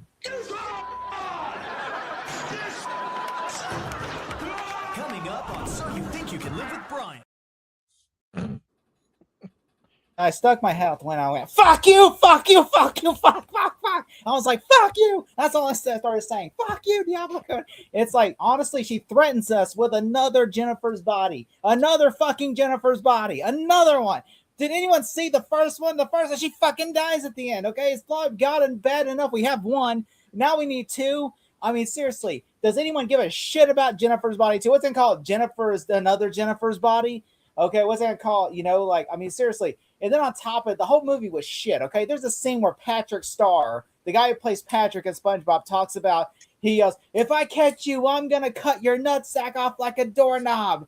And then he just describes what he's going to do, like, in a stupid way, which I'm like, this is a stupid-ass movie. Jennifer's Body's a stupid movie. Diablo Cody's it's a hack writer. Seth MacFarlane got it right the first time on Family Guy. She is an overpriced call girl who got lucky on a script. That's all she is. She's never done anything good in her life. Okay, Jennifer's Body is a garbage fucking movie. And then on top of that, she's gonna fuck us with another one. It's like fuck. And then on top of that, you got all of a sudden you got freaking Megan Fox over here. That's like, oh, look at me. I've been doing all this other cool shit because I got plastic surgery to look 10 years younger than what I am. Whoop-de fucking do. And then she's gonna come back and be like, see, look, I'm still hot, and I'm a demon. See, woohoo, roar. This is going to make Joker 2 look fantastic. Okay, I'm just saying, I absolutely hate this, okay? I'm like, Diablo Cody, just go away and leave us alone, okay? Stop threatening us with your work, okay? Okay, if you really want to write a story, write a book, okay? I mean, literally. And also, when's the last Diablo Cody movie to make money, okay? Like, what was it like? Name one. Every single movie she's made the last 10 years has never made money. Lisa Frankenstein didn't make any money. Freaking Ricky and the Flash didn't make money, and they're all shit too. It's not even like they're good movies, okay? I mean, I think the only thing last thing that I think had anything was Tully. And I think they got an Oscar nomination or something like that. But like even then, the whole movie is about Charlize Theron wanting a threesome with her husband and another woman. I'm like, really? You wrote a whole fucking script because that's what you feel in the inside. You really want a threesome with your husband, so you're like, I'm going to make a movie about it. See, and it's like on top of that, at least with Juno, Jason Schwartzman actually knew how to direct, so he could take the shitty writing and make it illegible. And then on top of that, I'm just saying, I hate this fucking thing. It's like she's literally she won't leave us alone. It's like, oh my God, Jennifer's Body too. Who in the fucking right mind is going to greenlight this piece of shit? Okay, like they lost money on the first one. No one asked for this. I don't hear one person going, you know what? We should make Jennifer's Body Part 2. Yeah, because she died in the fucking first one. So let's just use magic and bring her back. Okay, I mean seriously. I mean, I'm just so angry about this now. I'm just like, fuck. I mean, I would rather see a sequel to Joker 2. This is what it made me feel bad for Simon Kinberg. I've always thought, okay, he was the one most problem with the X-Men movies. I would rather see another X-Men movie written and directed by Simon Kinberg over Jennifer's Body 2. Okay, that's how bad I don't want this. Okay, I'd rather take my nuts, put them inside of a door, and slam the fucker shut until they fall off, rather than have Jennifer's Bodies 2. I'd rather have an M80 firecracker in my ass and let it go off and destroy my nuts and everything before. Did she one day fuck your ex-girlfriend and never talk to her ever again, and that's why you hate her so much? Yeah, it's like it's who like pissed in your piccolo? It's like an inhuman. She's never made anything good in her life, and she's running because she must have really done something horrible to you to make her despise her so much. Jesus, you have a horrible grudge against her. I hate Diablo Cody. If there was one person in this world, if they say you could get rid of one writer from existence, it would be Diablo Cody. If they had Simon Kinberg, Diablo Cody, and then they had this the third person. I forgot what the third person. Diablo Cody. I'm so angry at Diablo Cody now. I forgot my third enemy. But like I said, the third person. But yeah, Diablo Cody is just like, she's so terrible. She's such a terrible writer. She doesn't write good stuff. She writes shit, and then on top of it, she expects us like, I'm so edgy. I'm writing a movie about a goth girl dating a zombie. And I'm like, fuck you, okay? Like, it's not even good. Jennifer's Body, I was so angry because I remember I was under the influence at the time of like, I thought Diablo Cody was talented. I'm like, I saw the trailers and I was like, oh my God, Jennifer's Body is going to be a badass movie. I ended up spending my real birthday money on that movie back in 2010. Had my mom buy it for me because I wasn't old enough at the time. And I watched it. I sat home and watched it. And I'm like, this is a terrible movie. Like, especially, and then on top of that, you have like Megan Fox, who's basically like, oh, you stabbed me in my tit. And at the end, and I'm just like, what the fuck is this movie? And it's just like, this whole movie is a terrible piece of shit idea. I would rather watch any movie with Jared Leto in it than watch like Jennifer's Body 2. Okay, and that's after all the shit I know about Jared Leto. That's how much I hate this movie idea. Okay, I'm hoping that this is a fake ass story, even though it seems like it's real. And I honestly, when this movie comes out, I will be like holding picket signs that says "Keep Diablo Cody out of Hollywood." Down with this sort of thing. Careful now. Jennifer's But, body sucks. But yeah, I'm sorry. I'm sorry. I'm just Jeremiah says not the first original RoboCop. Again, I meant the 1990 film. Yeah, we got that. And them's fighting words. The first RoboCop score is great. And to say something you said to me before, Jacob, you don't have to see the movie. Stay home and watch 8 Crazy Nights. I still can't believe you like that movie. 8 Crazy Nights is Citizen Kane compared to Jennifer's body. 8 Crazy Nights is a fucking pile of shit. I'm sorry. 8 Compared Crazy to that, Nights, there is There better are acting and better literally writing in 8 Crazy Nights than deer- freaking Jennifer's body. There are deer that eat their own crap and then get frozen via a frozen porta potty. I would rather If watch that that, is and I not would rather like watch. Adam I would Sandler's rather watch humor Freddy Got diluted it Fingered into a than frame of watch film, Jennifer's body. then I have yet to see it. I'd rather watch Freddy Got Fingered again before I watch Jennifer's body. oh god, no, you're What stepping on body? a line like that. Oh god. Like that, literally, I'd rather watch Tom Green jerk off a fucking horse in that movie again before I'd ever watch Jennifer's body. Because at least then I know I can. This movie You know what? ends. The next time you have a thought, let it go. Collins, let me DM your not brother Nick, and we can reassemble the people again. We're watching it again. Fuck you. If it really took, if someone said, "Hey, look, you can watch Freddy Got Fingered 10 times and never have to watch," I would Jennifer's rather body. rip my dick off and throw it in the river than watch Freddy Got Finger again. That's how much I fucking hate that movie so much. That's how I feel about Jennifer's body. Like if they asked me, I could castrate myself or watch Jennifer's body, I would say, well, I guess I'm getting castrated tomorrow. Well, on that delightful visual, Yeah. visual So yeah, image, this is terrible. I really hate this. I'm gonna be on Pierce Morgan next week when Diablo Cody's face being like, so you hate PS. what did you all think of this news? Let us know in the comments. Love to read what you have to say. Do we want to go over this one, or do you want to just get Yes. straight to Wonder Man? Wait, what's the next story? What is the next one?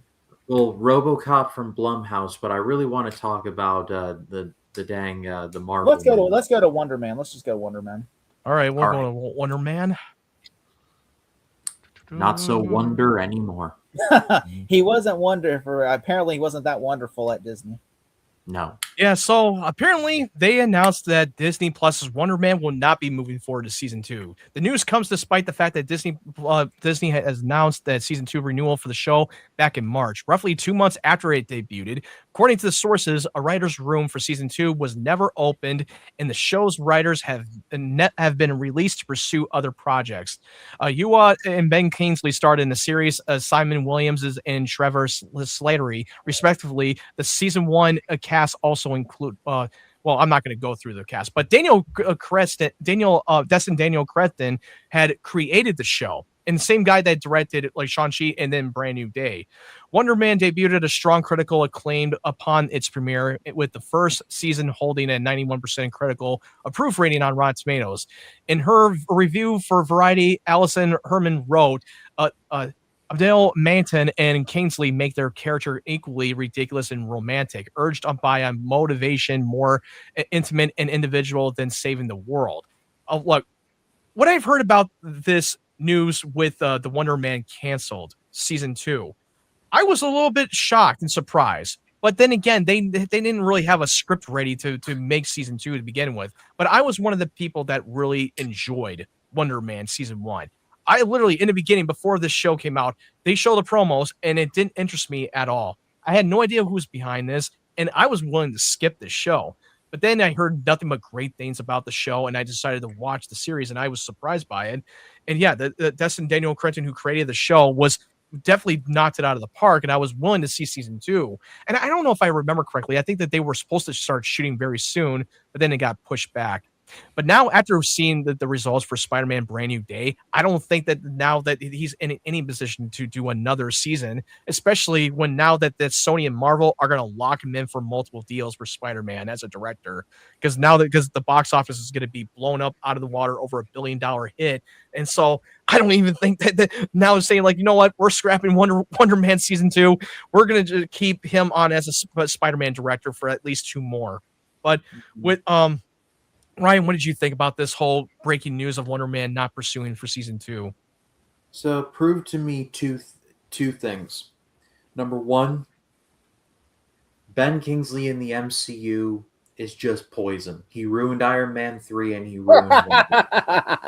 So, like, he is officially poison in this film series. And number two, outside of, I'll say, X-Men 97, I feel like Marvel should just stop doing TV because they're not that good at it. You didn't like Daredevil Born Again the first 2 seasons? Okay, granted, I have not watched that. The show's fucking awesome. But I'm not surprised that Kevin Feige says, like, we're going to lower some of the content for Disney Plus shows, but they'll still keep doing X-Men 97 because it's doing so well. And even Daredevil Born Again show is doing so well too. But even though that season 2, no matter even though it was better than season 1, but unfortunately it didn't have the numbers that they wanted. And they have already wrapped production for season 3. So I wouldn't be surprised that later they'll probably announce that season 3 for Born Again will probably be their last one. I wouldn't be surprised if they announced it the next day. Yes. But, Collins, what did you think? Well, I have not seen Wonder Man yet. I still have not seen it. And I heard great things, but there's so many people that did not watch the show. And I think, honestly, they're like, it's probably more of a money thing where it's like, honestly, they're like, look, even though it got nominated for an Emmy, it's like, is it financially able to make more? Because it's just a money thing, really. It's like, hey, look, we lost money on the show. Even though, because guess what? It did not do well in viewership numbers. Okay, so yeah, just because people like something, guess what? You have to watch it to like it, even though you know. And also, they dropped it. They also dropped it all at once for the entire season too. Yeah, so I guess you have to watch it to like it. So I mean, I guess they probably were just like, you know what? Because you got to pay Yaya and you got to pay Ben Kingsley, which I'm sure they're not cheap to pay. And on top of it, you have to pay Josh Gad and you have to pay like Daniel Destin Cretton some more money. And I'm sure. And also they wanted to come back on the show, but now they just can't afford it. They just cannot afford with a higher budget for another season for the show because it's very expensive. But for Daredevil Born Again is much cheaper for that budget, so they're not too worried about it. But yeah, I do agree. I think. Yeah, they shot it. Yeah, I think they shot. No, Born Again, I believe they shot it in New York. They definitely shot it in New York for the show. So, because I know most of their shows shoot in Atlanta, but I think it was mostly for the Marvel movies that are shot in Atlanta. I think Wonder Man. I could have swore Wonder Man is shot in Los Angeles. Oh, they shot in L.A. They when you watch that series, they absolutely shot this in L.A. for the show. Which that would be the terrible. They should have shot in Atlanta because and I thought what LA, they did was a great. And also, it felt like the tone of the show felt like more of the Seth Rogen's The Studio from an Apple TV Plus love letter from Hollywood. Having an actor who is a working actor who has not gotten any good deal, just trying to get an acting like a passion project for Wonder Man that he watched an old show on an old movie in the theater with his father. It added so much character depth and the banter with him and Ben Kingsley. I was surprisingly loved it. And I actually grew on Ben Kingsley. Yes, I do agree with you. Iron Man 3, they fucking ruined the whole Mandarin twist. It did. They ruined it. I blame Shane Black for that one. And I don't fully blame on Ben Kingsley. He was just only doing what it was required. Shane Black is a hack, but that is another story for another story. Well, I mean, I think they kind of learned their lesson on the Predator. But they're like, well, maybe it wasn't Marvel's fault after you watch the Predator. You're like, yeah, there's something wrong here, and it seems like the guy who made Iron Man 3. This does feel like. But you know what? We got the real Mandarin in Shang-Chi, and he was fucking awesome. Yeah.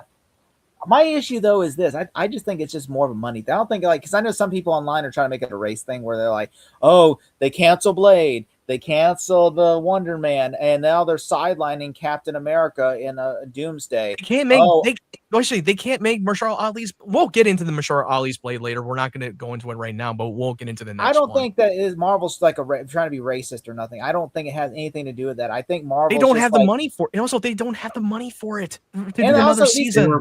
The stuff isn't performing well. There are some people that really need to understand that it is not show friends. It is show business. And what that means people, if you really want to... They got to make money. Yeah. And also, because it didn't have enough audience. Not enough people were watching the first season of Wonder Man. If it doesn't draw, then it's not going to make them money, so they might as well just get rid of it. Yeah, why keep making more content if you're going to lose money? Like that's just stupid. Yeah, I remember when the Get Down, people were angry at Netflix for canceling the Get Down. The ratings were great. like why why are there so many seasons of like Survivor or The Amazing Race? It's because it's pretty cheap to make and the ratings are still pretty good, all things considered. Especially with So network television shows that are very cheaper. When you there are got it on a layers. streaming service like Prime, Netflix, they're very more expensive budget. I would argue Also- the world of television is way more cutthroat with streaming now than it was back in the 80s and 90s. Also, why If does you think of Showtime keep making the Chai, or no Powers? No, not the Chai, the Powers. I think That's what on it's called. Star. That's on Powers, Stars. That's Three, Stars series. right. They made like there's like 50 seasons of Powers. Like each season has a Powers, and that reason why those shows they perform well on Stars and like they make money, and so that's why they keep going with more Power spinoffs every season. Because I think it's more like a True Detective style thing where it's like new people and I think I have not seen it. It's is it kind of like I never seen the show. I know Powers. But it makes some money. I mean, or else they wouldn't keep doing Powers every year. I see a new thing that says Powers. You got the viewing numbers they wanted. They have the numbers. But yeah, I mean, I'm just saying, and I think Marvel. I don't think. I mean, look, I think what it is with Captain America 4 flopped. Okay, I mean, Captain America 4 flopped. I don't think, and so look. The story is not like Sam Wilson is in Avengers Doomsday. Okay, he has a really big role in Avengers Doomsday. He's still Captain America. He is still Captain America in Doomsday. Yeah, and they're like, oh, he's getting. Yeah, they even said that. Hey, Steve Rogers is not Captain America in Doomsday. But here's the thing. At Comic-Con, Anthony Mackie literally kind of spoiled what Steve Rogers is going to be. He's going to be Nomad. Yeah, he literally teased that and looking at the camera, I was like, dude, he literally made it so obvious. And so, yeah, I think people are just like, yeah, that's Twitter for you. They're trying to like make it like, oh, Kevin Feige's a racist. I'm like, Kevin Feige. They're trying to play the race card. Black Panther 3 got announced, and guess what? That was the best announcement at Comic-Con. Yeah, when you got Damon Johnson playing the new Black Panther, that's a fucking great fucking news, dude. Yeah, it's Twitter, so it's complete nonsense. You have to understand that. But yeah. What did you all think of this news? Let us know in the comments, and I guess it's a good place to parlay into more Marvel news. But now, like, I mean, kind of confirms what we already know, but I guess now we can officially like stick a fork in it. It's done. Stick but a fork in it. Mahershala Ali as Blade is no more. Yep. As most Marvel fans know by now, Mahershala Ali was announced to star in a Blade movie during a flashy surprise Comic-Con appearance in 2019. But the movie didn't get made. The two-time Oscar winner never appeared in live action as the popular vampire hunting anti-hero, despite Marvel Studios hiring director Bassem Tariq and later Jan Demange to helm the film. Now, after production stalled out, Ali and Tariq have teamed up in the wake of the failed Marvel movie to make this fall's Amazon MGM action film, Your Mother, Your Mother, Your Mother.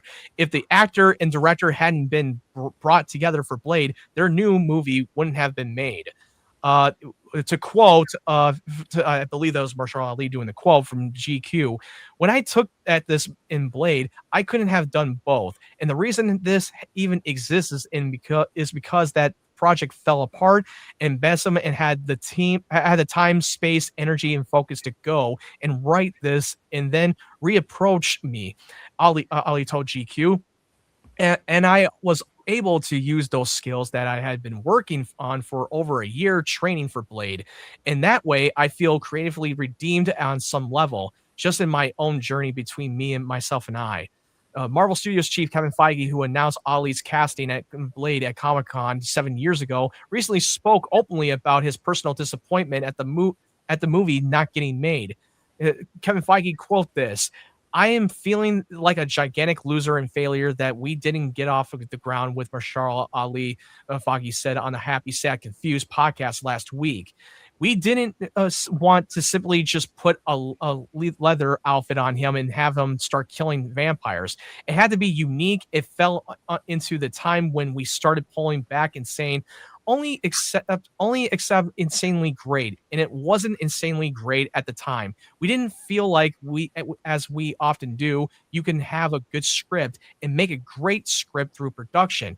We didn't feel confident that we could do that on Blade, and we didn't want to do that to Mahershala Ali and didn't want to do that to us. Ultimately, Ali is happy that he is starring in Your Mother, Your Mother, Your Mother instead of Blade. And he quote this: When I look at what it is for me, It is either this or that, and I'll take this. No offense to them. I've been doing this professionally for pushing 30 years now. And one thing I've learned is that what is for you, and then what is not.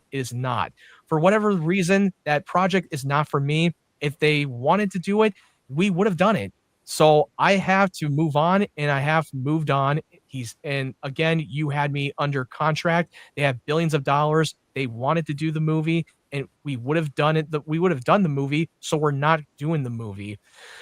So yeah, this is not a big surprise. We already know that this movie was never going to get made. They've been trying to get different directors working on the project. They still couldn't figure out how to tackle this character of the movie Blade. We've seen his voice cameo in the post-credit scene in Eternals.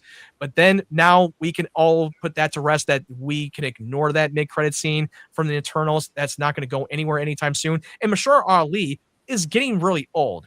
Sure, he can still be old enough to do one Blade movie, but it just would not work out. But I wouldn't be surprised at some point that we will get a version of Blade, but it will not be Mahershala Ali, because now he's at an age where he can't do it at this point. And starting off with when they announced the Ghost Rider with Ryan Gosling and Sean Levy at the helms teaming it together, this might be the time where they might tease this as a Midnight Sun team up ensemble, and we might get a Blade included. But we don't know what will happen. We'll see what happens. But it's been so rough that why they had to announce this 7 years ago, that they announced that, yep, this is your Blade, but no director or writer or any script whatsoever or a release date.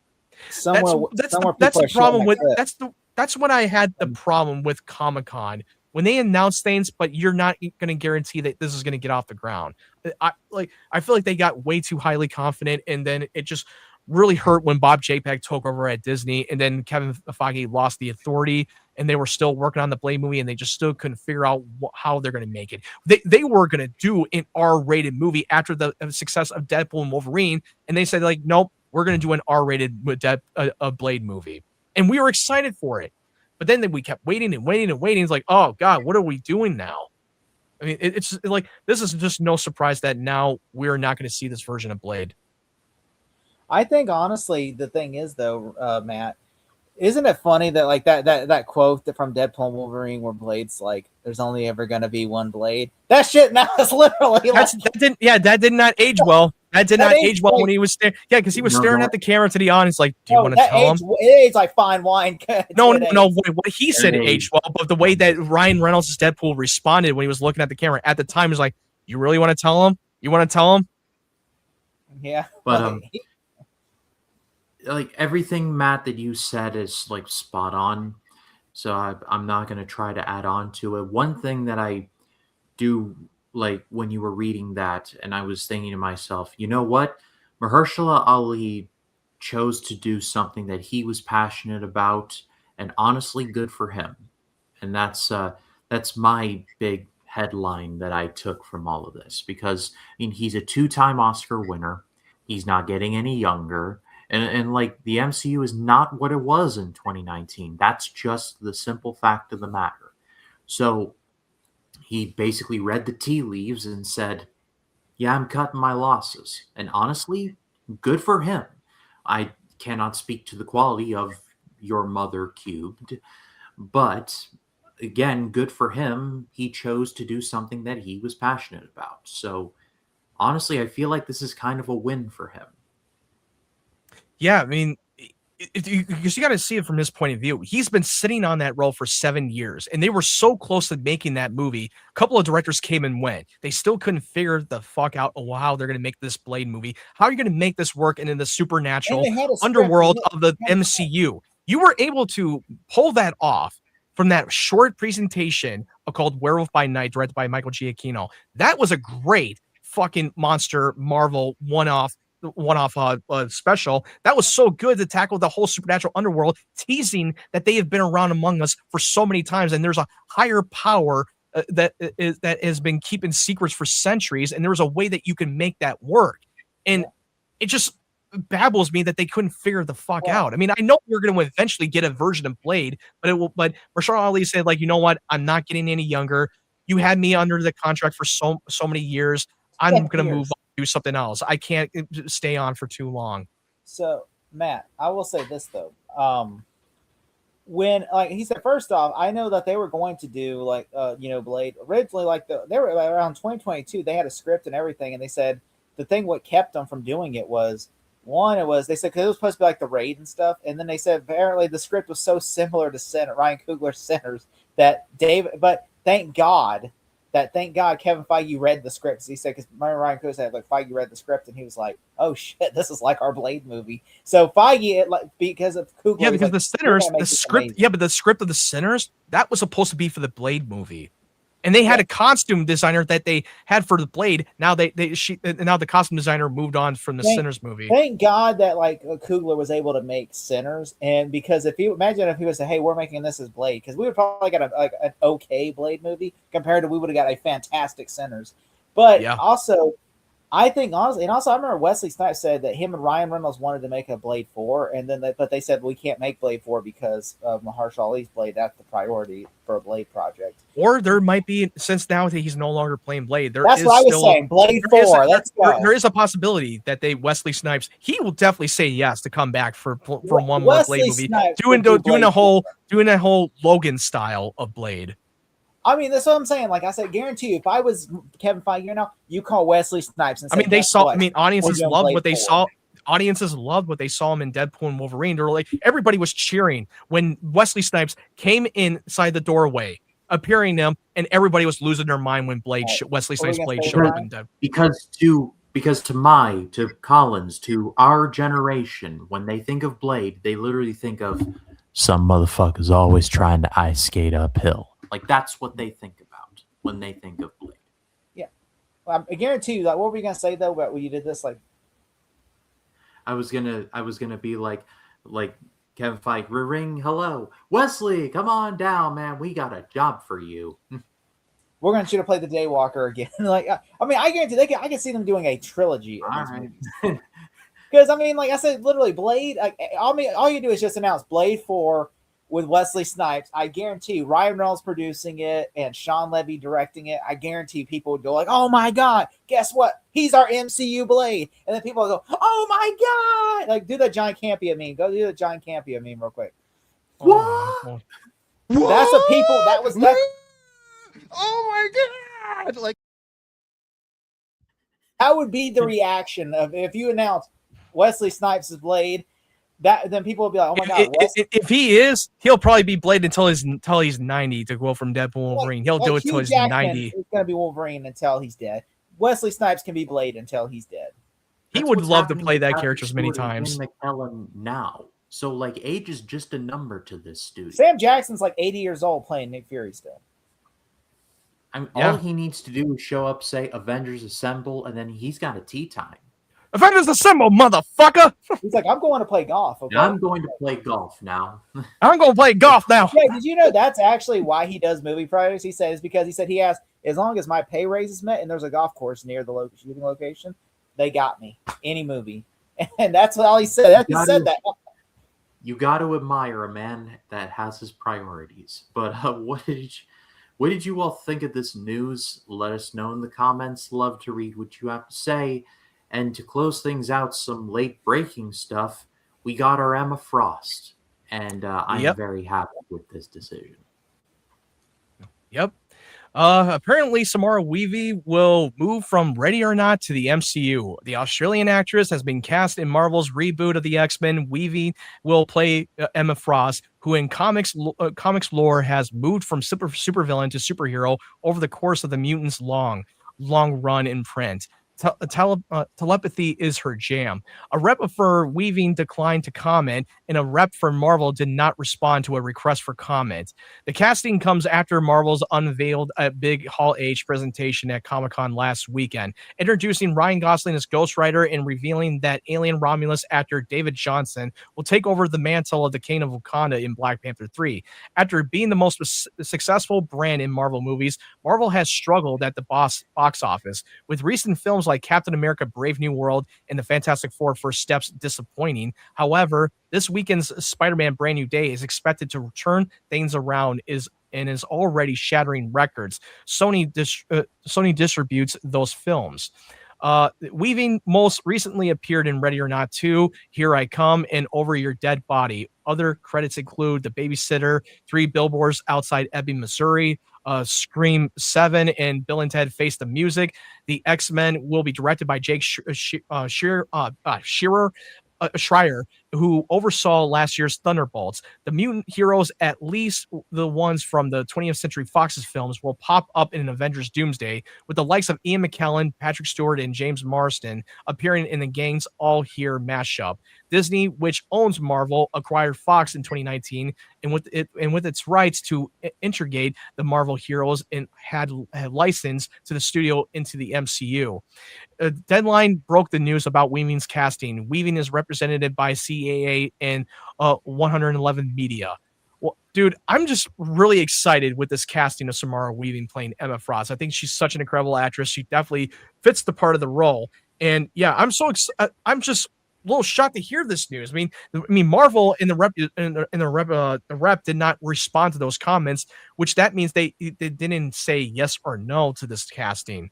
I mean, take this with a giant grain of salt. We've seen a lot of these casting news, like Adam Driver being announced multiple characters like Magneto or or Boulevard Trask or whatever characters that he got announced from the scoops, and they completely declined that news.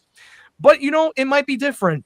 This might be the first step of them announcing the casting of the upcoming X-Men reboot. And I love the Thunderbolts. I love what the director did with that movie, and I'm excited to see his take on the X-Men reboot. And it wouldn't surprise me that the main villain will definitely be Mr. Sinister for sure.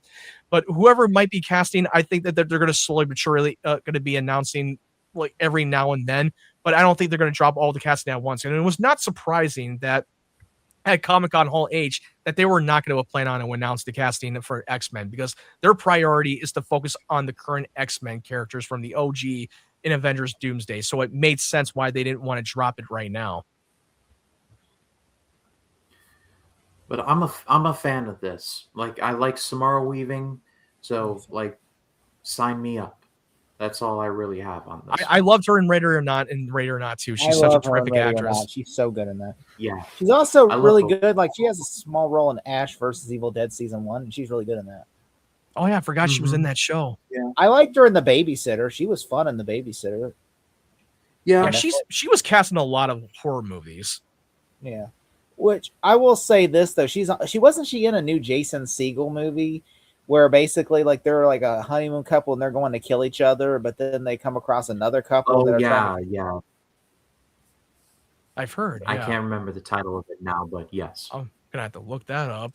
Yeah, like I just remember like that was a pop movie people were talking about. I haven't watched it, but I know people were talking about that movie. Was it Over Your Dead Body? I don't know. Was it Jason Segel and Samara Weaving the star of it? Yeah. Yeah, it is. Yeah, Over Your Dead Body. That's the most recent movie. Yeah, because like they're really going to kill each other at this honeymoon, and then they have to. I saw the poster in front of Fandango at home on digital, and I was like, oh wow, they're both in the movie together, but I never watched it. I will say, yeah. Well, I mean, he's not a Muppet of a. Well, she's in another film that came out recent. I think that was like came out last year, a crime romance movie called Carolina with Kyle Gallner. I like her as an actress, and I liked her even her small role in Scream 6. I know they wanted her to play. It was Scream 6. I meant to say Scream 6. I screwed that part up. I know that they wanted her to play originally when they were casting Scream 6 because they worked with her in Ready or Not. They wanted her to play the Melissa Barrera role in Scream 5, but she couldn't do make the schedule work. So they thought about her when it made part 6, and they brought her in for a cameo. I like her. I think she'd be a great Emma Frost. I'm hoping that, I know January Jones, when she was cast as Emma Frost in X-Men First Class, she was more of like eye candy. I don't mind if she's eye candy, but I hope that she is. She didn't really have a personality as a character. She was more of like an badass. Okay. Yeah. She was more of an eye candy henchman in that X-Men First Class. Yeah. Like that's why my only thing is I want Emma Frost to be like, because in the comics, she's a badass, but she's hot and she's a badass. She's sexy and deadly. Okay, I don't want her just to be eye candy. And it seems like Samara Weaving would definitely be up her alley. Yeah, I mean, she could be hot, but also be a badass. Okay, I could see it. I could definitely 100% see it. So I'm just saying And, that. and also, and I remembered her that she was in the movie Snake Eyes. She was in the G.I. Joe spinoff Snake Eyes. I still never seen it. It's sitting on my shelf. It's so. If you watch it, prepare yourself. That movie's awful. I wanted to love it too. I was looking forward to it. Then she was in the Babylon movie with Brad Pitt and Margot Robbie, which most people thought people thought that she was Margot Robbie in the Ready or Not trailer. They thought, like, oh, is that Margot Robbie? No, it's not. It's Samara Weaving, and she's supposed to be the daughter of Hugo Weaving. No, she's the niece of Hugo Weaving. I thought she was the daughter. Yeah, the niece. That's her niece. That's her uncle. But what did you all think of this casting? Let us know in the comments. Love to read what you have to say. And to round things off this evening, we are now at What the Fuck News. And to be perfectly honest, I don't want to talk about this any more than we have to. Jared Leto's in the news. Neither do I. I never wanted to talk about it either. I know that Ryan was like very happy reading this, going, finally, we have no longer to see Jared Leto. Well, I wasn't a fan of his to begin with, but now this news just confirms, he's not a great actor and a garbage human being. So he's 2 for 2 in the scumbag department. All I was thinking when I read the story, and I'm just thinking, all those Morbius fans know Morbius 2 now. All 2 of them. Those 2 people be very sad to that held out hope for Morbius. Pouring one out. Jared Leto has been accused of criminal sexual conduct by 4 women who claim the offenses occurred when they were teenagers. Leto had denied the allegations. In a new BBC documentary, Jared Leto, Hollywood's Dark Secret, airing Wednesday, a total of 10 women come forward with allegations against the actor and musician, 9 of whom the BBC says are sharing their stories for the first time. One of the women accuses the Oscar winner of assaulting her in a motel bathroom when she was 17. Another claims Leto threatened her with sexual assault when she was 19. A third in a doc, the doc describes how she allegedly had sex with Leto in California when she was 17, under the age of consent, which therefore would be classified as statutory rape. She claims the actor shrugged off a conversation about the age of consent being 18 in the state. Meanwhile, a 4th woman alleges Leto made repeated sexually exploit phone calls to her when she was 16, and on at least one occasion. He suggested that they should have sex. In the doc, the BBC says that has seen in an NDA that the 4th woman was asked to sign to stop her from discussing her relationship with Leto. She refused to sign the NDA. 4 other women accused Leto of making strange and often very sexual phone calls to them when they were younger. All the women that featured in Jared Leto Hollywood's Dark Secret claimed the interactions occurred between 2002 and 2016. When the actor, now 54, was in his 30s and 40s, one of the alleged victims said, "This was 25 years ago. He has gotten away with it." In a statement provided Variety at his reps, Leto said, "I have never sexually assaulted anyone in my entire life. These claims are absolutely and categorically false." According to the BBC, it has corroborated a number of the women's accounts with friends and family who were told about the encounters with Leto at the time. It said that in some cases, it has also seen pictures and messages that support the women's accounts. 2 men who worked with Leto's band 30 Seconds to Mars, who also spoke to the documentary and claimed staff felt uncomfortable about the way Leto would interact with teenage girls. They allege he would sometimes invite them backstage to his dressing room or to the house where he has a recording. I think, and to quote, "I think everyone thought the age gap was way too big," said one. The allegations in Jared Leto's Hollywood's Dark Secret being sold by BBC Studios aren't the first against Leto. Last year, LA DJ Ellie Tellis publicly accused Leto of sexual misconduct. Allegedly, he assaulted and traumatized her when she was 17 years old. He promotes others to come forward with similar claims. In a report in Air Mail in June 2025, 9 women accused Leto of engaging in inappropriate behavior over the years. Accusations he denied.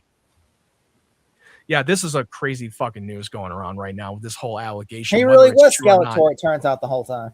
He wasn't Apparently, He really was the Joker, who turns out. I guarantee Yeah. you that there are still people on the internet that probably support him, like the Snyder Bros. That'll be like, you know what? He's going to be back as the Joker when the Snyderverse is restored. That'll save his career.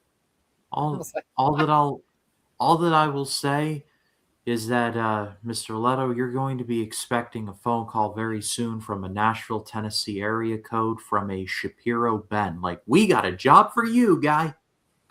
I have a feeling he's going to be getting a lot of offers for movies for the Daily Wire in the future. But I mean, he doesn't really have to. He has a band called 30 Seconds to Mars. I mean, like all you gotta do is just say, "I'm touring for the rest of my life." I mean, literally, he's made like 1,000 songs. But you know what he did say though? He said he denied the claims, and he said, and then he said just like in his song, "Was it a dream?" That's what he said. No, he didn't say that, but he did say though he never not loved you. That's a 30 seconds. I just have a list of songs right here. He did. Basically, but right now, I guess Jared Leto is stuck, and he is closer to the edge. Are you still quoting the fucking songs? Just get to your point, Jake. For fuck's sake. I mean, really, I'm just sorry, okay, but I mean, when you walk on water, and Jesus then of course Christ. you will die, and you walk, and then you wouldn't catch a chance. Well, you wouldn't change a thing. All right. I'll say his name. Are you done? I got one more. Oh. He did say love is madness. Apparently, his world is on fire. All right. Oh, well, that's definitely for sure. But all right. I'm all right. All right. So I think of this. Okay. I think honestly, it really sucks that that this has happened. But I mean, like, apparently this has been going on for years. Apparently, this is like Hollywood, an open secret that everyone knew about in Hollywood, because like, oh yeah, Jared likes younger girls, and so basically, and apparently, remember. He reached out to someone that Dylan Sprouse I think Dylan Sprouse knew. And then he basically tweeted out to Jared Leto saying, "Hey, Jared Leto," he said, "Yeah, maybe you should probably not hit on 18-year-old girls. Okay. A friend of mine, she found that creepy." And then of course, James Gunn then responded in his DMs by saying, "Oh, Jared Leto only starts at 18 on the internet." And so people are like, "Whoa, what does that mean, James Gunn?" Yeah, this is like a couple of years back, James Gunn, back before he became the head of DC, back, before he got in trouble with the tweets. He was just a tweeter, and he said, "Oh, Jared Leto, he starts at 18 on the internet," meaning that's like, wait, does that mean that he, goes younger in real life? And so apparently this kind of like, there's 10 women, he has 10, and 4 of them are saying like, "Hey, I was like 16 and 15 years old when Jared Leto groomed me." And also, the motherfucker has a cult, by the way. He has a whole entire cult of people, like thousands of groupie, like cult members. Remember, like in 2020, people are like, he didn't know nothing about COVID happening, because him and his cult members, like, yeah, he has a picture of, he dresses up like Jesus, apparently, wears a giant white shirt and everything, and he has a bunch of cult members. They wear white outfits and they follow him around and everything, and like there's thousands of women that follow him, and I'm just like, yeah, I was like, that is odd. That is pretty weird. No one ever talks about that. And I'm like, the dude literally has a cult, and now you're like, okay, this is where we draw the line. Him talking to minors. I'm like, freaking, he's got a freaking cult. Okay, that's like that's where you draw the line. I mean, and apparently people don't like him either. Like, people just do not like him. I mean, especially he. I wonder why. Apparently, he says people in Hollywood think he's a dick because he's like, he when he acts, he refuses to act. He doesn't want to act like unless you refer to him by his character's name, like Tron Legacy, remember, or Tron Ares. Jeff Bridges was like calling him, trying to say Jared, and he goes, "Do not call me Jared. I am Arius." Okay, you have to Ares. And then people are like, he's like, he's like, you're Jared Leto, okay? I talk to like normal, like, have a normal conversation. We're acting. We're not really. You're not a robot. Apparently, like, and then remember Morbius, the director was angry because they would have to literally stop shooting because he has to go to pee, and then he would walk wearing his crutches, trying to go pee like the guy in There's Something About Mary, where he walks with it's like, "I got this," and like, you can go to the bathroom, Jared. You don't have to, you can actually walk. You can actually walk. No, my characters cannot walk, so I have to do like this. And there's acting and there's going beyond method acting, you know. And I think sometimes with Jared Leto, and it seems like let me ask you this: do you think if they would just let this stuff go away, like in like 5 years they let the stuff go away and then he starts getting acting roles again, or do you think like no, they're just like he's done? I mean, it's been coming up on a decade for Kevin Spacey, and he's still like on the shit list. I mean, but to be fair, we haven't seen no repercussions yet. And I honestly say, if he's innocent, like if this for all we know, this could be lie. I mean, we don't know. I mean, he's saying he's innocent.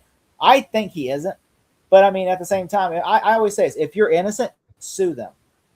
Like get a lawyer. So I'm going to sue them for defamation and wrongful. I want to see, and I would tell the BBC, I'm going to sue you unless you provide me with I'm going to sue you, and I want you to provide me all the stuff, the images that I allegedly sent. Because I want to see if I'm innocent, if I'm guilty, I want to see all the stuff that incriminates me, or else he says, sue you for defamation. And that's what I would say. If you're innocent, okay, if you're guilty, all you can say is, oh, I didn't do it. Because, I mean, obviously you're guilty and you know you're guilty. That's why, because no one's going to say, you got me. I did it.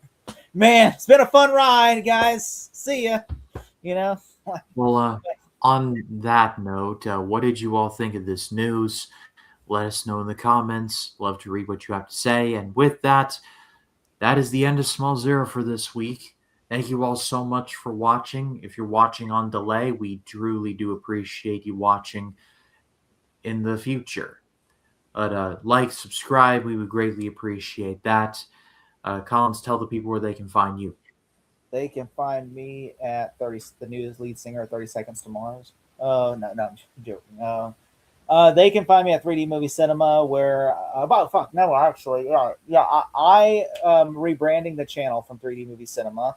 And yeah, so you might have noticed if you were subscribed that it says 3D Jake now. So my new channel is called 3D Jake. It's same 3D Movie Cinema, but now it's got a new logo. Ryan has seen it. I think Matt's seen it.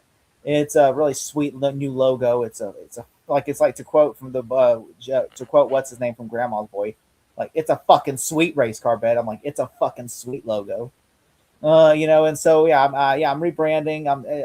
I made, like, if you watched the Long Walk review at the beginning, I talked a little bit about it, but so it's now you can find me at 3D Jake. I know this says 3D Movie Cinema, but it's still, like I said, it's 3D Jake now, and I'll probably update the logo eventually. But yeah, 3D Jake. You can find me at Real 3D Jake on YouTube.com, and so that's where I'll be. And and also please do not message me saying how much, like, oh my god, you don't like Jumanji 1.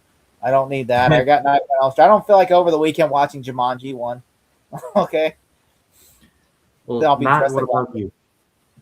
You can find my YouTube channel at Matt White92. I will be putting up my non-spoiler review for Spider-Man Brand New Day. Definitely check it out when it goes up on the channel. You can watch my full reaction to the Star Wars fan film, Vader Episode 2, Echoes of the Jedi from Star Wars Theory. I did a full reaction on that. And and pretty soon I'm going to be uploading the X-Men 97 for episodes 7 and 8 that Jake and I did on the channel. So definitely keep an eye open for that on the Small Zero channel.